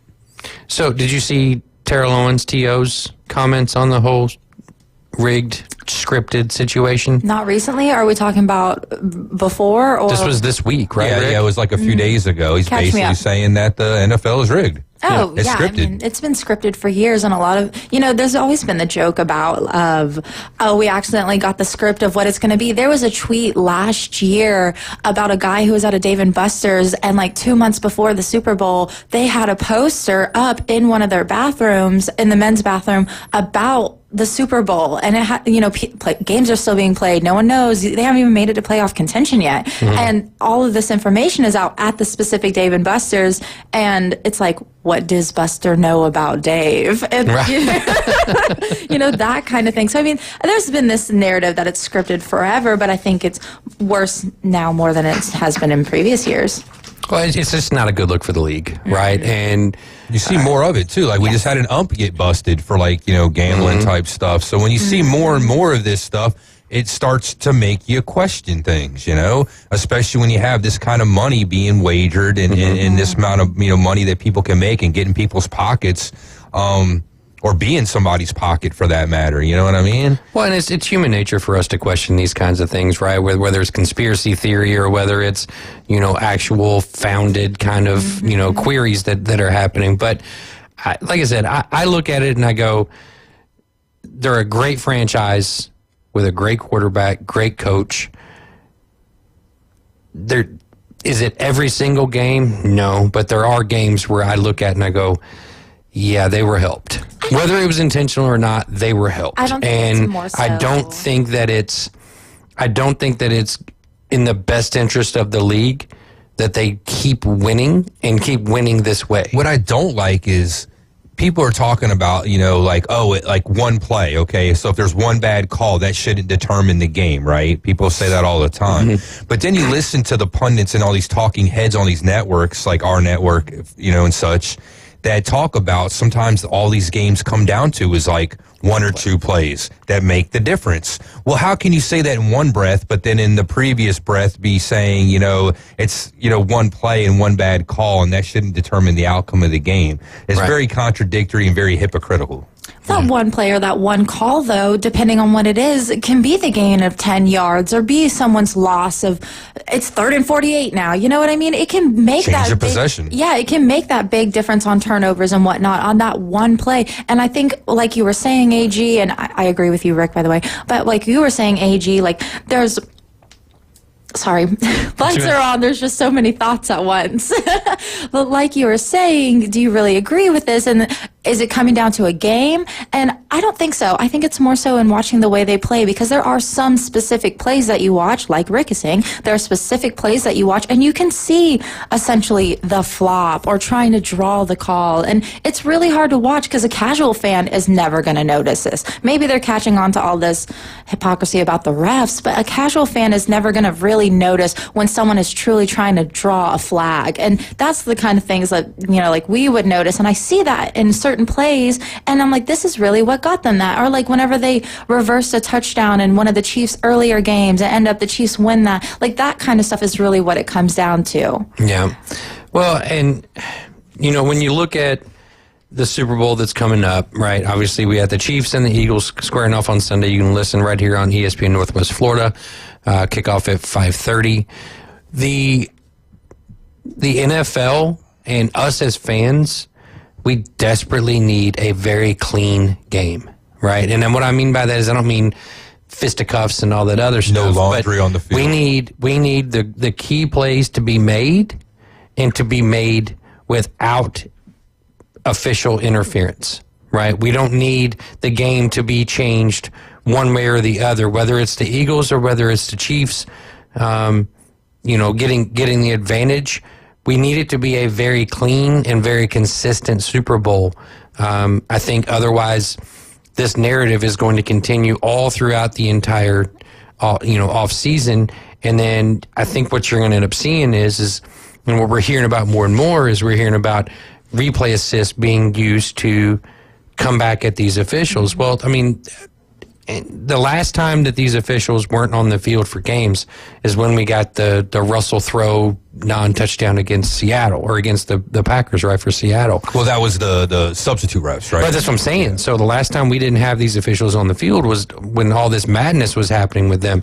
Well, if you're the NFL, referees, do you want Big Brother changing your calls every single time? No. So I think there's going to be a little bit more pressure on them to get it right, but at the same time, are we going to see them just say, you know what? Forget about it. I'm not doing this. I'm not worrying about this. And it may end up being that we end up getting rid of some of the worse officials that are there, but we might end up losing some actual good officials too. So there's a fine line in terms of what the NFL needs to do with all this, but first and foremost, we need to have a good, clean game. You make them accountable, just like the players have to speak at a press conference after the game. You make 100%. Them sit down and answer for their calls. Mm-hmm. And if they have to have some accountability, then maybe they make some better calls so as they don't look like dopes on the podium. I've said that for years, whether it's college basketball, whether it's NBA, whether it's NFL, college football, whatever. After the players get done with their press conference, the officials sit behind a microphone in front of all the cameras, and the press says, what did you see here? Because everybody else saw this. Can you explain it? And I also think it should just be fair. If you're going to call roughing the passer against Patrick, or on the Chiefs, you also need to call those same calls for the Eagles as well. If you're going to do it for one side, just make it very fair, not only clean but fair. Be consistent with what you're going to call. If you're they're going to draw that play like Saquon did in the last game, do it for them as well. Just make it fair, please. Do it the whole game too. Mm-hmm. If you're going to swallow the whistle for the whole game, then don't have some phantom call where there's like 2 plays left to go in the game and you got a holding call or something. That was 3 years ago, right? I understand that. But I'm just still saying, if you're going to swallow the whistle, swallow the whistle. If you're going to not and you're going to call everything, then call everything. But the players have to know right off the cuff how the game's being called so that they can police themselves the proper way so as to not have these things happen. Well, that's what I'm saying. Just be consistent, right? Whether it's the first quarter or the fourth quarter, whether it's... It doesn't matter, if it's against the Chiefs or it's against the Eagles or for the Chiefs or for the Eagles, just be consistent. First 2 minutes, last 2 minutes shouldn't matter. Yeah, just be consistent. If you're going to do it for one, just do it for the other. Make it even. And NFL, just give us a good, clean game. That's all I'm asking. Burrow's girlfriend, I guess, had some remarks on Instagram. I don't know if you saw this or not. Lady? Yeah, well, alleged lady. Allegedly, the one who employee, I guess, reported the claims at his house. The theft. Sports Illustrated model. Yeah. Yes, her. So inside job. So she put out a pretty kind of cryptic, I guess, Instagram post, and it was. If you read it in terms of if it was directed at Joe Burrow, it didn't really sound like it was very good, but somebody said that it was like a Casey Musgrave lyric or something like that. I don't the quote. I don't have the quote here in front of me, but I know that you're very vested in this whole Joe Burrow / swimsuit model relationship. I'm going to be very honest with you. Did she tag Joe in it? I don't think so. I have been so very busy. Me picking my topics at night has literally been at like 9 p.m. and I am looking for anything new, and I'm kind of missing some stuff. So this is one of the ones I missed. But look at me dropping knowledge on Mo on the Burnerverse. Find it. Yeah, but that's a Bengals thing, though. If it wasn't about Joe Burrow, you well, but it's making the national rounds, not just through Bengals circles either. So I mean, there's a lot of folks out there like Mo that not a lot of folks out there like Mo, but a lot of folks out there like trying to be like Mo. And being involved in this kind of stuff. But I guess they arrested 3 individuals that broke into his home, and now there's federal charges. I guess there's been multiple instances with this trio Why of is it folks. federal charges? I guess because it's crossing state lines. Oh, maybe. I was going to say, like, just because he's an NFL quarterback, like, what made it more severe? But I guess if you're saying that, then possibly. I think it's state. I have an answer for this. Okay, go ahead. I actually have an answer for this. So this is the Joe Burrow's quote-unquote employees remarks. Yes. So if you come across state lines, it does have to become federal, because now they can't allow one state to have more, as we would say, jurisdiction than another. So it's like a gray area? Yeah, it's not really a gray area. It's more about fairness to the party of being the plaintiff and on the defendant side as well. Both parties have to be treated equally, and they have to decide a venue. So where's the proper place that we're going to hold a trial if we make it that far? Who is where? And not only that, who are you hiring and where are they in relation to these 2 locations where you're traveling from as well? It's all about fairness in the court's eyes. Okay. In this scenario. All right. Did you find the Still looking for quote it. from her? Okay. Give me just a second. That's all right. So obviously Mo is here, and she's all over the Burnerverse. There's a lot of good stuff out there. So if you guys get a chance to check out anything that we're talking about today, please make sure you do. It can be a lot of fun. I know Mo has a lot of fun with it as well. What do you guys make of this whole Jackson Dart being potentially better than Cam Ward and Shadur Sanders in terms of NFL potential? Because that's what's going out there. It's kind of the under the radar kind of talk. It. I mean, like, you look at a guy like when Josh Allen came out of Wyoming, right? They said he was the most, I'm sorry, not him. It was Herbert when he came out, was the most pro-ready quarterback coming out of Oregon, not Josh Allen. I'm sorry, he was still kind of raw. And, I mean, a lot of people might have argued that. You know, there was a lot more players, like quarterbacks that came out with, like, more sizzle, that had, like, you know, bigger names. But, like, you know, there's something to that. You know, just because somebody's playing at, like, a smaller school, like an Ole Miss, that's not getting quite the notoriety of some of these other guys, too, going, like, you know, for a Heisman and such, like, that doesn't mean you're not a good quarterback, you know? Like, there's something, too. Like, look at Brock Purdy. You know, where he came from was at Iowa State. When you're playing on these, well, for lack of a better term, like worse or crappier teams where you don't have top-notch talent around you, you have to make plays. You have to face adversity. You have to throw to tighter windows. You know, you probably don't have a great, you know, win-loss record because of that. So, like, in the grand scheme of things, I think it's getting you more ready for the NFL as opposed to just playing someplace where you're playing with 5-star wide receivers and running backs and offensive line. You have all day to throw the ball. Your wide receivers get tons of separation. You know, it's easier in that sense. Yeah. For me, I look at Jackson Dart and I say, physically gifted. I think he's got all the tools. I think he's worked under a brilliant mind in Lane Kiffin for the last few years.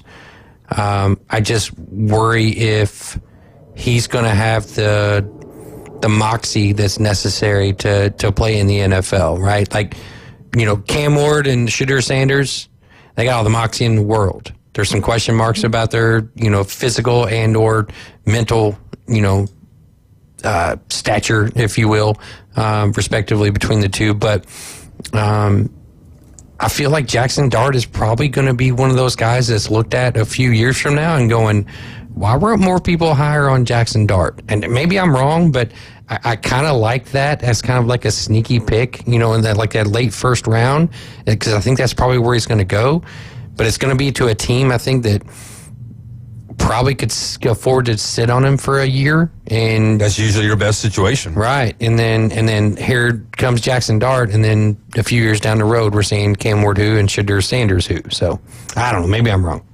I think they both have a little bit of growing up to do in the sense of I feel like they're just a little bit sheltered, maybe not by parents, but just by like people around them in their everyday life. And I feel like the way they approach the microphone and like when they're doing interviews and stuff is very telling to who they actually are deep down, and also shows on the field as well. I'm not really a fan of either of them because of these aspects, but I think who's got more moxie, I think because Shedeur feels like he has higher standards to live up to. And I mean, he had a winning season. He really did. I think that when it comes down to it, Shedeur kind of wins out in this competition just because he's got a little bit more of that dog in him than Jackson does. I think he's kind of like a little baby, honestly. I think they're both little babies, but I think Jackson's the bigger baby. Okay, fair enough. Well, we're going to take a break here. When we get back, it's more with Mo. Hopefully she can track down that Joe Burrow girlfriend quote and then go from there. And then we'll actually discuss the Super Bowl and maybe do some Super Bowl picks here. And so when we get back, we'll definitely cover all that stuff. And you're riding with the Afternoon Underdogs right here on ESPN Northwest Florida. It's the ESPN Northwest Florida Hall & Hearts Magic Express. Hey, Sean, you just won the Hall & Hearts Magic Express to see the Orlando Magic play at the Kia Center. Oh, my goodness. You're riding the Magic Express for the ultimate road trip. I'm in shock right now. Sponsored by PCB Hobby, Panama City Toyota, Hall & Hearts in Fairfield, Hampton Inn on Thomas, and Home 2 Suites. ESPN Northwest Florida. Good evening. This is Joanna with your latest forecast on ESPN Northwest Florida. For tonight, slightly foggy and a low of 62 with wind 1 to 5 miles per hour. A mixture of mostly clouds and slight fog tomorrow morning, a light breeze and quite warm near 69. Partly sunny and 70 in the afternoon and evening. 72 and slight fog in the morning and then some sun with a calm wind Friday. This is your Wednesday's weather brought to you by Earthworks of Northwest Florida. Thank you for tuning into ESPN Northwest Florida. Rely on it. Hewitt Tire and Auto. Call 850-769-7323. Your certified AAA service center and hometown towing. Visit them online at HewittTire.com. On Airport Road in Panama City. 850-769-7323. Hewitt Tire and Auto Center and hometown towing. Need a tow? Call Billy at Hometown Towing, 850-265-1562. Are you looking for a place to take a leak? Do you have a truck, tractor, or other hydraulic equipment leaking or not performing as it should? At Reliable Hydraulic Solutions, we can get you back to work. Do you have a busted or leaking hose? We can typically replace them while you wait. Hydraulic cylinder or pump needing repair? In many cases, we can have it back to you the next day. Reliable Hydraulic Solutions, 6840 Highway 77 in Southport, just south of Tractor Supply. The best place in town to take a leak. They're number one.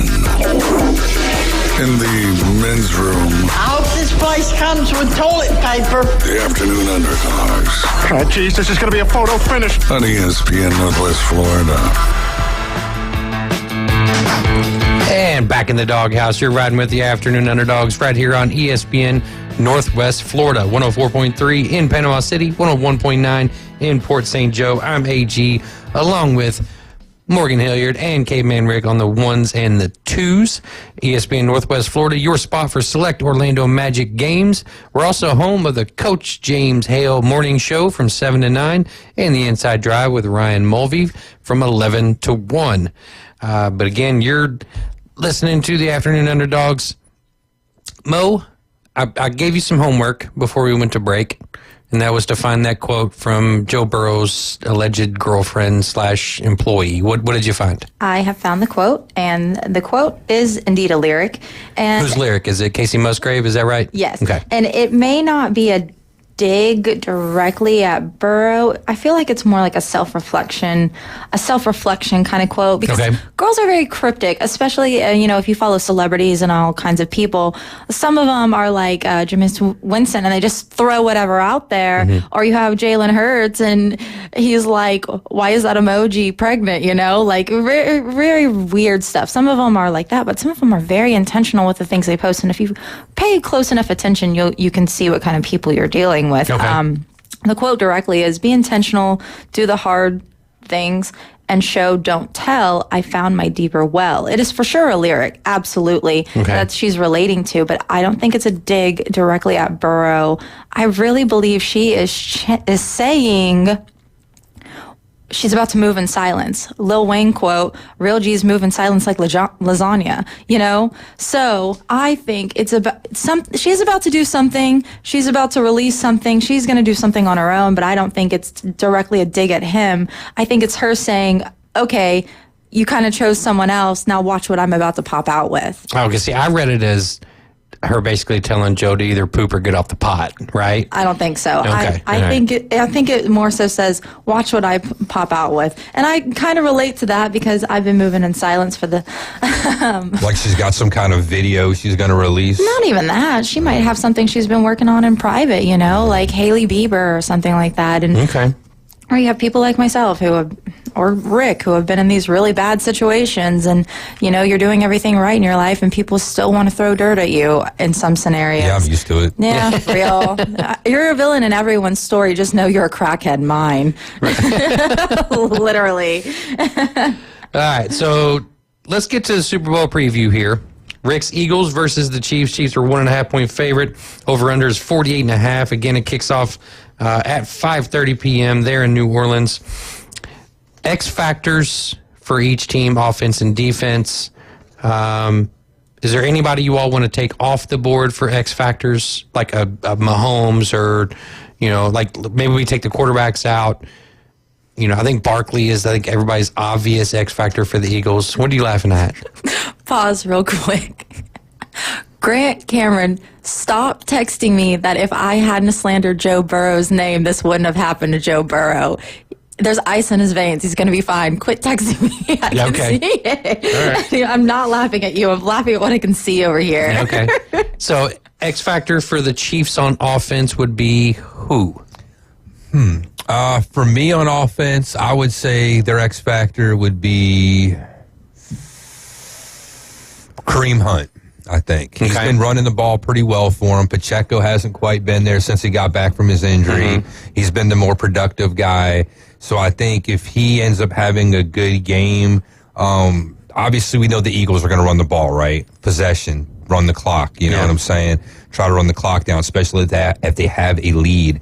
I think that's something big for the Chiefs. It's something that they haven't really had so much is for the last half of the season, really, since Pacheco went down, is like a bona fide run game. So I think if they can get the run game going, I think that's going to help them out huge. So I think Kareem Hunt. I think them turning to Hollywood Brown is really good for them. They've been trying to utilize him more and exercise his talents a lot more in his recent games, and I think he does have a lot of potential. And, you know, he does have very good stats. I think he's also a standout player on their side without Pacheco. Okay. I like that. I like Hollywood Brown, coming back just basically for the playoffs this season. Mine for the Chiefs offense is I don't know that it's obvious anymore, but it's Travis Kelce. The dude always finds a way to get open. The Eagles secondary is going to be busy with Xavier Worthy, the addition of Hollywood Brown, DeAndre Hopkins. I feel like Travis Kelce he's still that relief valve for Mahomes. I feel like if Kelce has a big game, then the Chiefs offense is going to have a big game. So, well, you know what the script is. They're going to win, and then he proposes to Taylor Swift, and then he announces his retirement a couple days later. That would be his favorite football memory of all time. He would. I'm sure he would. But you're right. I think their secondary will be on point. The Eagles' last few games, and I feel like those veterans have really been stepping up. You've been seeing their guys who have been there for a while really make big plays, and all eyes have kind of been on Cooper DeJean and Reed Blankenship, and I just ordered a shirt, actually. Actually, I got it as a gift from a friend, but I like to say I ordered it because it makes me feel like, people aren't doing things for me because I'm weird about that. But it has both of them on it. It says Exciting Whites, and I love watching them play. I think they're great additions, but I think the veterans on the Eagles are doing fantastic, and I think they've really shown out how strong their secondary really can be. All right. Eagles offense, X Factor, Rick. X factor on the Eagles offense, I'll probably go with Dallas Goedert, another tight end. I think if he gets going, has a good game underneath, obviously they're going to target A.J. Brown, Devonta Smith down the field. But in the short passing game, along with trying to run RPOs and stuff like that, I think hitting Dallas Goedert in the flat, he's a guy that can get you some big yards and some first downs. We've seen him be able to throw the stiff arm out there too and make some plays. So I think getting him involved in the offense would be pretty huge. The last Super Bowl victory against the Patriots, Zach Ertz was a big factor in that. Of course, totally different team now, but I think you still need to get the tight end involved. All right. I like A.J. Brown. I'm going to take A.J. Brown. I think he's a standout guy, stand-up dude, and I like the way they say his name. Cooper DeJean's onto something in that video released of him clipped on the sidelines. How many books will A.J. Brown read in during this game? I'm not Two, really three? sure. How many I'd love what? to Books see. will he read? Oh, it's only if it is, it'll only be one that he'll be looking at. I And have it's that clipped as a meme. somebody that he's probably already collaborated with, so as to when that book hits the number one of the New York Times bestseller list, he's going to get a cut of that money. Okay. Absolutely. My X factor for the Eagles offense is going to be, and it's technically not offense, I understand it's special teams, but it's going to be Jake Elliott. Jake Elliott has to make the kicks when he's called upon. He's struggled in the playoffs here recently with some, I think, pretty manageable kicks, but you've got to play basically perfect against the Chiefs, and that includes the kicking game. I think Jake Elliott has to make sure he makes every kick they ask him to make. I have this sneaking suspicion that the Eagles are going to do what the Eagles do, and there's going to be a lot of two-point conversion tries to just kind of get out ahead of Patrick Mahomes and the Chiefs.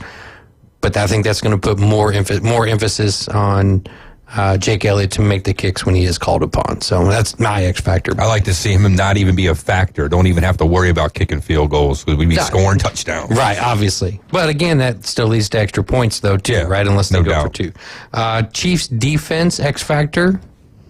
I'd probably, easy one, Chris Jones. I mean, if their defensive line can get to Jalen Hurts, sacking him, losing yards or making him uncomfortable. We know we had the knee earlier and such. It might make it a rough day for Jalen Hurts. We've seen a couple years ago, he outplayed Patrick Mahomes on the field. He was, arguably the MVP if the Eagles would have won. So if the Chiefs defense can get to, Jalen Hurts, I think that's the biggest caveat. If they can't get to him and he has all day long, look out. It's going to be a pretty nasty game, I think. Okay. I think their line is pretty steadfast and kind of unwavering. I think they have a pretty good line, and they might do a little bit more than extra. Obviously, it's a Super Bowl, but a little bit more than they usually do, and shutting down the run game as well, because they have to be on the lookout for Saquon. If you let him loose, he's going to run all over you. So I feel like there may be a couple of holes because they're going to be so worried about Saquon. But if there are those holes and they're going a different route, I mean, it's only favorable for the Eagles in these scenarios. Yeah, and for me, it's the Chiefs' linebacking core in general. I think James Karlaftis is going to be the guy I think is probably going to be the one that's going to have to look at Saquon Barkley, and making sure he's plugging those holes and filling those gaps so his other guys can come up. Not necessarily always being there to make the tackle, but making sure he's taking out the one guy, the one block that frees up his other guy to come in. Because we talk about spying on these NFL quarterbacks, whether it's Mahomes, whether it's Lamar Jackson, whether it's Josh Allen. It's a lot harder to spy on somebody like Saquon Barkley coming out of the backfield, especially with the way they utilize him. So I think that linebacker core has to stay true because if they get found out, out of spot and, they make the wrong read or, take the wrong angle, Saquon's gone. Well, he's going to get to the second level. He gets there without even getting touched most of the time. Right. Yeah, So once he hits overdrive, I mean, he's gone. He is gone. Yeah, and Jimmy says Bolton, when he plays well, the Chiefs hold teams to minimal points. That's what I'm saying. And then all that has to do with, them finding those holes and plugging those holes and making sure that, Barkley will run where the Chiefs want him to. So, Eagles defense, X factor. All right, this is going to be kind of tough because I can go two different ways with this, right? I'm either going to go the D-line or we're going to go the secondary. Because of the running game not being as stout and as pronounced for the Kansas City Chiefs, I'm going to go with the Eagles secondary. I'm going to guys with Cooper DeJean, Quinion Mitchell, Darius Slay, C.J. Gardner-Johnson. Those guys, if they can shut down the wide receivers of the Chiefs, Xavier Worthy, D-Hop, and such, it'll be a nightmare for Patrick Mahomes because if they can do that, I think the D-line itself, we get enough pressure with just 4 guys alone. We don't need to stack the box. And if we can do that, I think it's going to be a long day for Patrick Mahomes and the Chiefs. All right. I agree. No notes. I think the Eagles secondary is absolutely outstanding. Watching them in or in earlier games, I thought they have a lot to play for, and now more so than ever. In their past couple of games, they've been absolutely stellar. They're catching blocks before the ball's even really made it to people's hands, and they're really great at intercepting as well. And it may result in a tip-off, but they're still stopping those plays, and they're all over it. Their coverage is just incredible. I mean, Rick, I see why you've been a fan for them forever. I really like the Eagles they all run to the ball too, man. The whole team, whenever there's a play happening, you got 5-6 guys getting to that ball, and that's how you get turnovers. And they've all got their eyes on it as well. They've got very well trained eyes. Someone once told me if the arm is wrong, that's something, but if the eyes are right and the arm's wrong, that's fixable. And their eyes are definitely right. Yeah, I like all of those, but I'm going to go one specific player, and I'm going to go Jalen Carter.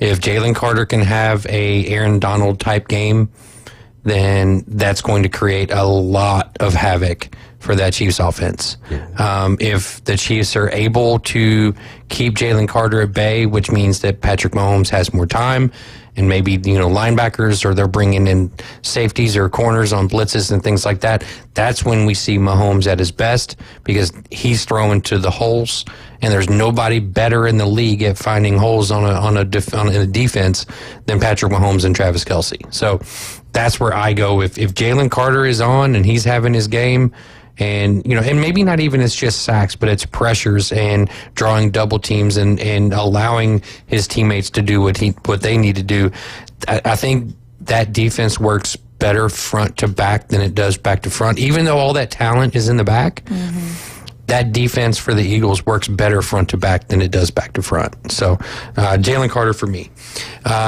Rick, I know you're not going to like this, but Chiefs win because... the Chiefs will win because, like I said earlier, if their defensive line can get to Jalen Hurts, if they can make it difficult for him, stuff the run, then I think we're going to have a bit of a rough time, So I would think it's got to be the Chiefs' defensive line that's going to have to really step up and slow down Saquon and Jalen Hurts. Okay. Chiefs win because... They wrote the bigger check. No, I'm just kidding. That's not my actual answer. That's not my actual answer. My actual answer is going to be how we talked about earlier in our first segment about drawing the flags. I feel like if it's not fair and it's not even and it's not all the things that we just talked about, I think it's because they drew it when they really needed it and they got it as a break. Okay. Chiefs win because Patrick Mahomes goes absolutely bonkers. And I think that's what it's going to take. I think you're going to be looking at a, 4-touchdown game, whether that's 3 passing and 1 running or what have you. But this game is going to be, if Patrick Mahomes is on, that's the only way I think the Chiefs can win this game. I think the Eagles are too talented top to bottom. And that's not to say that the Chiefs aren't. But we see a different Patrick Mahomes in the playoffs than we do in the regular season. Even when he was MVP in the regular season, was having phenomenal games, what we saw in the playoffs was different. It was always different, and it's different this year. But they're going to have that from him again this game, and then that's the reason that the Chiefs will win. Parker Seago says, Eagles have the offensive line to shut down the Chiefs, just needed to put it together and keep it together. I agree. Yep. Agree.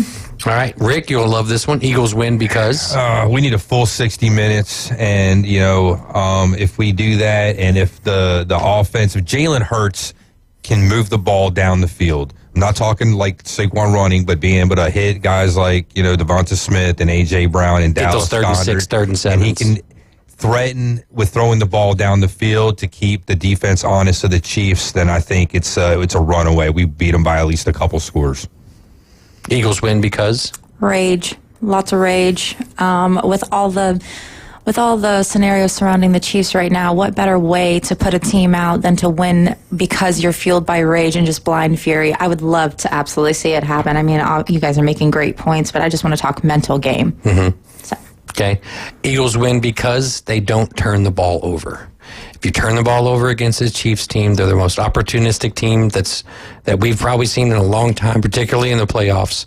And they feed off of that. And if the Eagles can limit the turnovers or eliminate the turnovers, they're going to have the Chiefs are going to have a hard time winning. But again, I think you're not going to be looking at turnovers from A.J. Brown. You're not going to be looking at turnovers from Devonta Smith or Saquon Barkley. It's going to be Hurts, right? I mean, we saw the fumble a couple years ago in the playoffs or in the Super Bowl. Really was costly. Eagles obviously had a chance to win that one a couple years ago, but that fumble definitely hurt the Eagles there. So Eagles win because they don't turn the ball over. When we get back, we're going to go over our Super Bowl picks and go over a little more things with Mo in terms of the college football world. I got a poll that was done here. I want to get her take on it as well. You're riding with the Afternoon Underdogs right here on ESPN Northwest Florida. Weather in the Panhandle never stops. Turn to 104.3 ESPN Northwest Florida. This is Joanna with your latest forecast. Up to the minute weather reports all day long. A chance of thunderstorms and moderate rain. In-depth storm coverage. Winter Storm Enzo. And breaking weather as it happens. Hurricane Helene. ESPN Northwest Florida. We do have a tropical storm warning. Rely on it. Good evening. This is Joanna with your latest forecast on ESPN Northwest Florida. For tonight, slightly foggy and a low of 62 with wind 1 to 5 miles per hour. A mixture of mostly clouds and slight fog tomorrow morning, a light breeze and quite warm near 69. Partly sunny and 70 in the afternoon and evening. 72 and slight fog in the morning and then some sun with a calm wind Friday. This is your Wednesday's weather brought to you by Earthworks of Northwest Florida. Thank you for tuning into ESPN Northwest Florida. Rely on it. Take your next adventure in an award-winning Kia from Bill Bird Kia. Discover the new Kia. We invite you to stop by Bill Bird Kia and test drive the new 2025 Kia. You'll get the perfect balance of comfort, safety, and technology. The 2025 Kia SUV family has movement that inspires. Drive away today in a new 2025 Kia Soul, Seltos, Sportage, Sorrento, or Telluride. Fuel the thrill and command the road in the luxury of a 2025 Kia K5 sedan from Bill Bird Kia. Performance, power, and design built for you. Spark inspiration in the all-electric 2025 EV9. It's a modern masterpiece, fast charging, rugged, and roomy. Bill Bird Kia is the original home for the 20-year, 200,000-mile warranty. Stop by 2435 East 15th Street, Panama City, or anytime at BillBirdKia.PanamaCity.com. We'll treat you like family and give you the peace of mind you can trust. Your local community dealer is Bill Bird Kia. Pound the like and crush the subscribe. Follow us on social media for the latest sports news, scores, and updates. Keeping you in the game.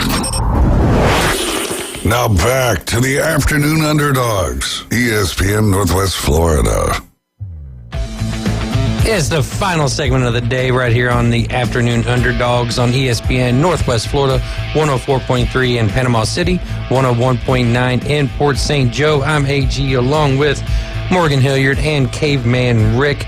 And guys, Wrestling Against Cancer again. It'll be Wrestling Against Cancer 10, I should say.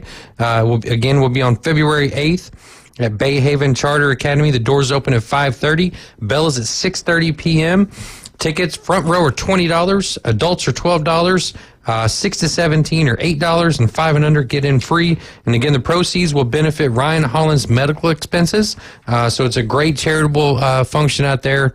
It's a lot of fun. Hopefully, if Dave is healthy, he's able to MC it. We wish you nothing but the best there, buddy. And if you get a chance, go out there. It's for a great cause, and particularly for somebody that a family that's here in the community that's struggling. So I'm sure cancer has affected each and every one of us in some way, shape, or form. So let's get out there and support one of our own.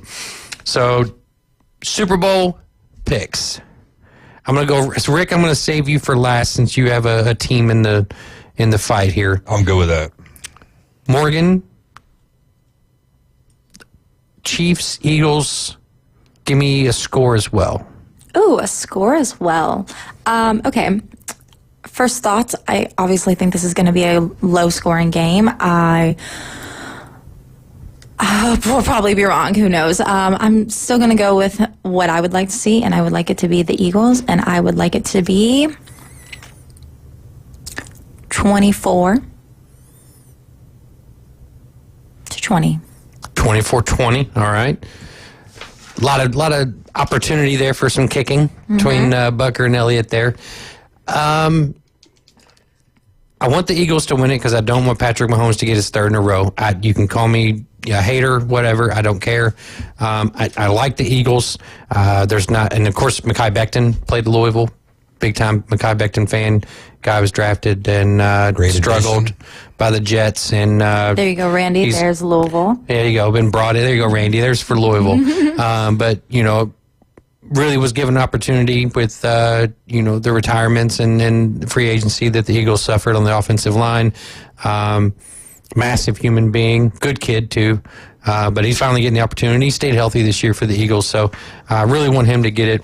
I feel like this game is going to be predicated on two things. If Saquon Barkley is able to get loose and run the ball effectively, and if Patrick Mahomes is able to do what he's able to do offensively, I feel like it could be a really, really high-scoring game. I would like to hammer the over here at 48.5. I think it's going to be Eagles 41, Chiefs 38. Wow. I think it's going to be a fun ride. Yeah. And just be clean. That'd be nice. That'd be a nice nice. clean game with no question marks. I would love to see that. For me, I mean, of course I got to go with my Eagles. I mean, I'm not fly, going Eagles without fly, them. I mean, we made it this far, right? Half of my prediction come true. I had Eagles Ravens. Well, half the team that I wanted to be there's there. Yeah. I would have been a little sore if it would have went the other way. It would have been Ravens and somebody else. But obviously I got the Eagles. I think the Eagles are going to win. I would like it to see by more than one score. However, it's probably not going to happen that way. That's for your own heart, though, right? Oh, not yeah, anything else. I'd really like to stomp their what's in the dirt, to be perfectly honest with you. You know what I'm saying? And then Pat Mahomes do the old Tom Brady and not want to run out there and shake Jalen Hurts' hand afterwards and run to the tunnel like a little, it rhymes with the word itch. But we won't go there. Well, actually, I already did. You kind of went there, buddy. Witches mentioned. So I'm going to say final score 28-21, Eagles win. I will make a prediction. Hopefully, MVP isn't what you typically get. I think Jalen Hurts, he's sore about what happened a couple years ago, right? Mm-hmm. He was the better player on the field that day, and he didn't get the win. I think he's going to will his team to this one. Brandon Graham's coming back. Big inspiration for these Eagles. Mm-hmm. He was there the last time and he won. He's one of the only two guys left from that original win, okay? So I think they're going to want to win for him as well, right?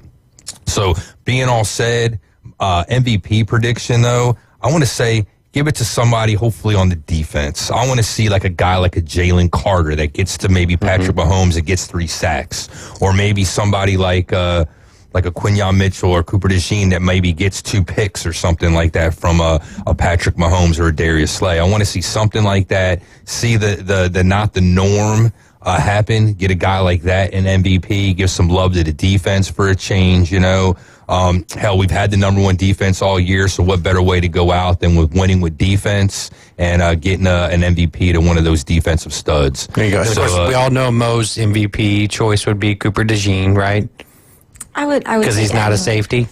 He's freaky fast, sneaky athletic. Let that white boy play corner. I think it would be cool personally if Darius Slay was the MVP.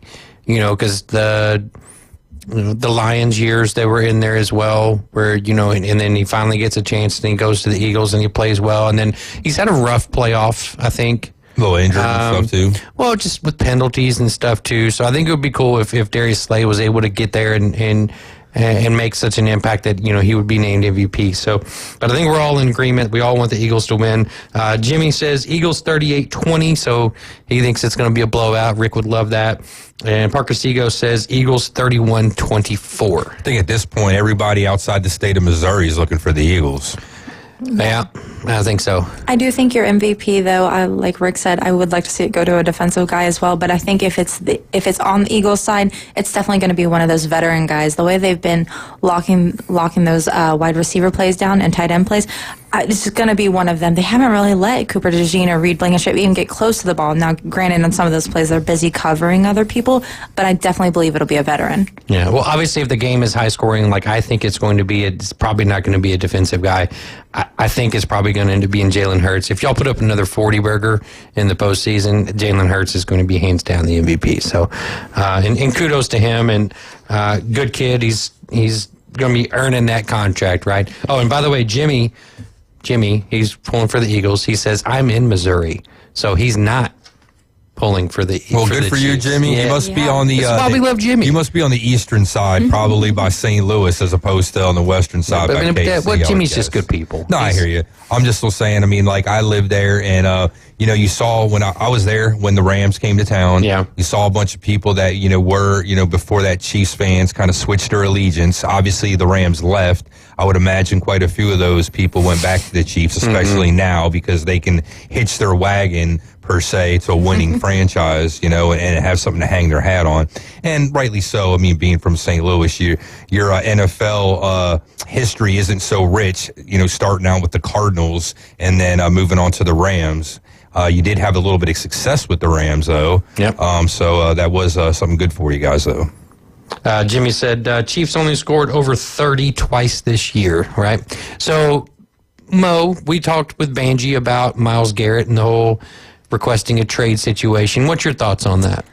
My baby. I love Myles Garrett. If you ever hear me, just know I'm like Ryan Prager. I am one of your biggest fans, and I want to see you go to a winningest program, please. I've seen a lot of speculation online about Jerry Jones, bringing Myles back to Texas, and God, please, for the love of God, please don't do that to him. Oh, my God. In his statement, he literally said, I want to win a Super Bowl. Okay, that is not going to happen in the Cowboys franchise anytime soon. And don't get me wrong, like Rick just mentioned, hitching your bandwagon. I'm going to be a Cowboys forever because I was born into this, and you just don't really get to choose sometimes. And that is what it is. But you can be an enjoyer of anyone, though, and I'm a huge enjoyer of people who obviously have great talent. I mean, he's number one in the NFL for back-to-back multiple years. Let him go somewhere that really, really can utilize him and deserve him. Someone like the Eagles, someone like the Lions, someone like the Ravens. Please, just let him go somewhere where he's actually going to be appreciated and he can reach the goals he has for himself. Obviously, his personal goals and stats are astronomical, but I mean, to be a part of a program that also has the same mindset, it's not the Browns, and it's definitely not the Cowboys either. Please don't bring him to Dallas. Let the man eat. Oh my God. I need to see good things happen to Myles Garrett. So please keep him out of Texas. Even if he goes to the Texans, I'm okay with that, but not to Dallas. Just somewhere where he has a fighting chance. Even if he goes to the Bengals, I would be happy to see him go anywhere. Just not to a losingest franchise. Oh, I will literally get up here and go on an hour-long rant once again. Well, I'd put it this way. If he goes to the Bengals, and I highly doubt it happens because it's in the division, but if he did, you would have him and Trey Henderson combined for like 30 sacks in a year. Yeah. That's deadly. I know, and if he goes to the Eagles, they already have a stacked defense like we've been talking this whole show. The Lions have a lot of character as well. And I mean, the Ravens, they have a lot on the defensive side as well. Let him go somewhere where he can be truly appreciated for what he is, a superstar. If the Eagles get him, I only want him if we get him on the cheap. Yeah. I don't want to pay a guy like that that's been around a long time. I think with the Eagles, it would be... it doesn't hurt my feeling. It's real. You're talking probably veteran, like, not necessarily veteran players, but guys that are already playing, right? Like are they going to want a Nakobe Dean and an offensive lineman, like a Mekhi Becton or something like that. Yeah, but I'd like it to be the Eagles just because their starter center tackle has an injury, and it's still kind of undetermined at this point unless there's something I miss. But I mean, they have a guy that stepped up as well. I can't remember his last name at the moment, but they have a guy who stepped up, and although he's not bad, I think he does really, really well when he's out there, and they're holding their own. Obviously, I just want to see him with guys who are like-minded like him, like that mindset. Hold your own no matter what it takes. I want to see him with people who will also help him achieve the goals he has for himself, i.e., I want to win a Super Bowl, and it's not going to happen in Cleveland. Yep, more than likely not. So On3 released their college football top 25 coaches. Okay. So number 1 is Kirby Smart, which, okay, fine. Ryan Day, number 2, Dan Lanning, 3, Sarkisian, 4, Freeman, 5, Dabo Swinney, 6, Dion, 7, Kyle Whittingham from Utah at 8, Kalen DeBoer, Bama at 9, Heupel 10, Cristobal at 11. I don't agree with Heupel. Cignetti from IU at 12, Dillingham from Arizona State at 13, Lance Leopold at Kansas at 14, James Franklin of Penn State at 15, Brian Kelly 16, then Lane Kiffin, Brett Bielema. How the heck did Brian Kelly get on this list? Sharon Moore at 19, Kirk Ferentz, Bill Belichick at 21, Lincoln Riley 22, Brent Venables 23, Kalani Sataki BYU at 24, and Matt Campbell Iowa State at 25. My first question is, why is James Franklin so low? Yeah. Mm-hmm. My second question is what the hell has Bill Belichick done in the college ranks to earn him being top 25? He's just a name. It's literally sizzle. It's literally just namesake and reputation. It's just reputation from what you've done in the NFL. You're being ranked too high for something you haven't even done. And I can speak personally to that. Any issues with this list? Yeah, the whole list in a manner of speaking. I mean, like, I get, like, some of the ones at the top, but I mean, like, you know, Dion at 7. How you feel about Dion? Again, like, okay, recruiting, what's he doing? You know what I'm saying? He's moving around. I think he's had, you know, a little bit of success, but he's not won anything. I think with Dion, we're going to see what Dion's actually fully capable of this upcoming season, because all of those kids are going to be gone, including his son. So I think that's really going to tell the tale. How is Lane Kiffin behind Brian Kelly, you know, behind James Franklin right now? Yep. Cignetti had a great season with IU, but that's 1 year. Right. You know what I mean? Sorry, Max, I'm not trying to, you know, belittle your boy, but I mean, again, you're going off of 1 season. And respect Dillingham at Arizona State. Like, I don't understand Josh Heupel at 10. I don't think he's fantastic. His little Cristobal at 11 weirds me out. His little gimmick plays obviously are easy to figure out. I don't really like the way he conducts those gimmicks, especially like against Arkansas. I mean, they had every chance to stop that play, and on that winning touchdown play, and you literally see the defensive back just go, okay, and he runs right in. Like, what? And Dabo doesn't even touch the portal. Yeah. And then Brian Kelly, I mean, LSU didn't have the greatest season. They didn't have the worst season. But I don't think this past season he really has anything to be super proud of. I mean, even in preseason. Well, he had Jaden Daniels, but we got to wrap it up here. No, pause. We got to wrap it up, Mo. We got to go. In the preseason, we literally sat here and talked about how he may be on the hot seat. I mean, what did he really do this season besides kind of stay off of how hot that seat was? I don't agree with that. I have a lot of thoughts towards this. Anyways, thanks for spending my birthday with me. I had the best Happy day. birthday. And I can't wait for next week. Don't even prepare notes for my segment next week because we're going to talk college baseball. Okay, fantastic. You're riding with the Afternoon Underdogs right here on ESPN Northwest Florida. Stay tuned for the Paul Feinbaum Show next. ESPN Northwest Florida presents Wrestling Against Cancer. Live men's and women's professional wrestling returns to Panama City on Saturday, February 8th at the Bay Charter Academy. Come see the most exciting professional wrestling on the Panhandle. Wrestling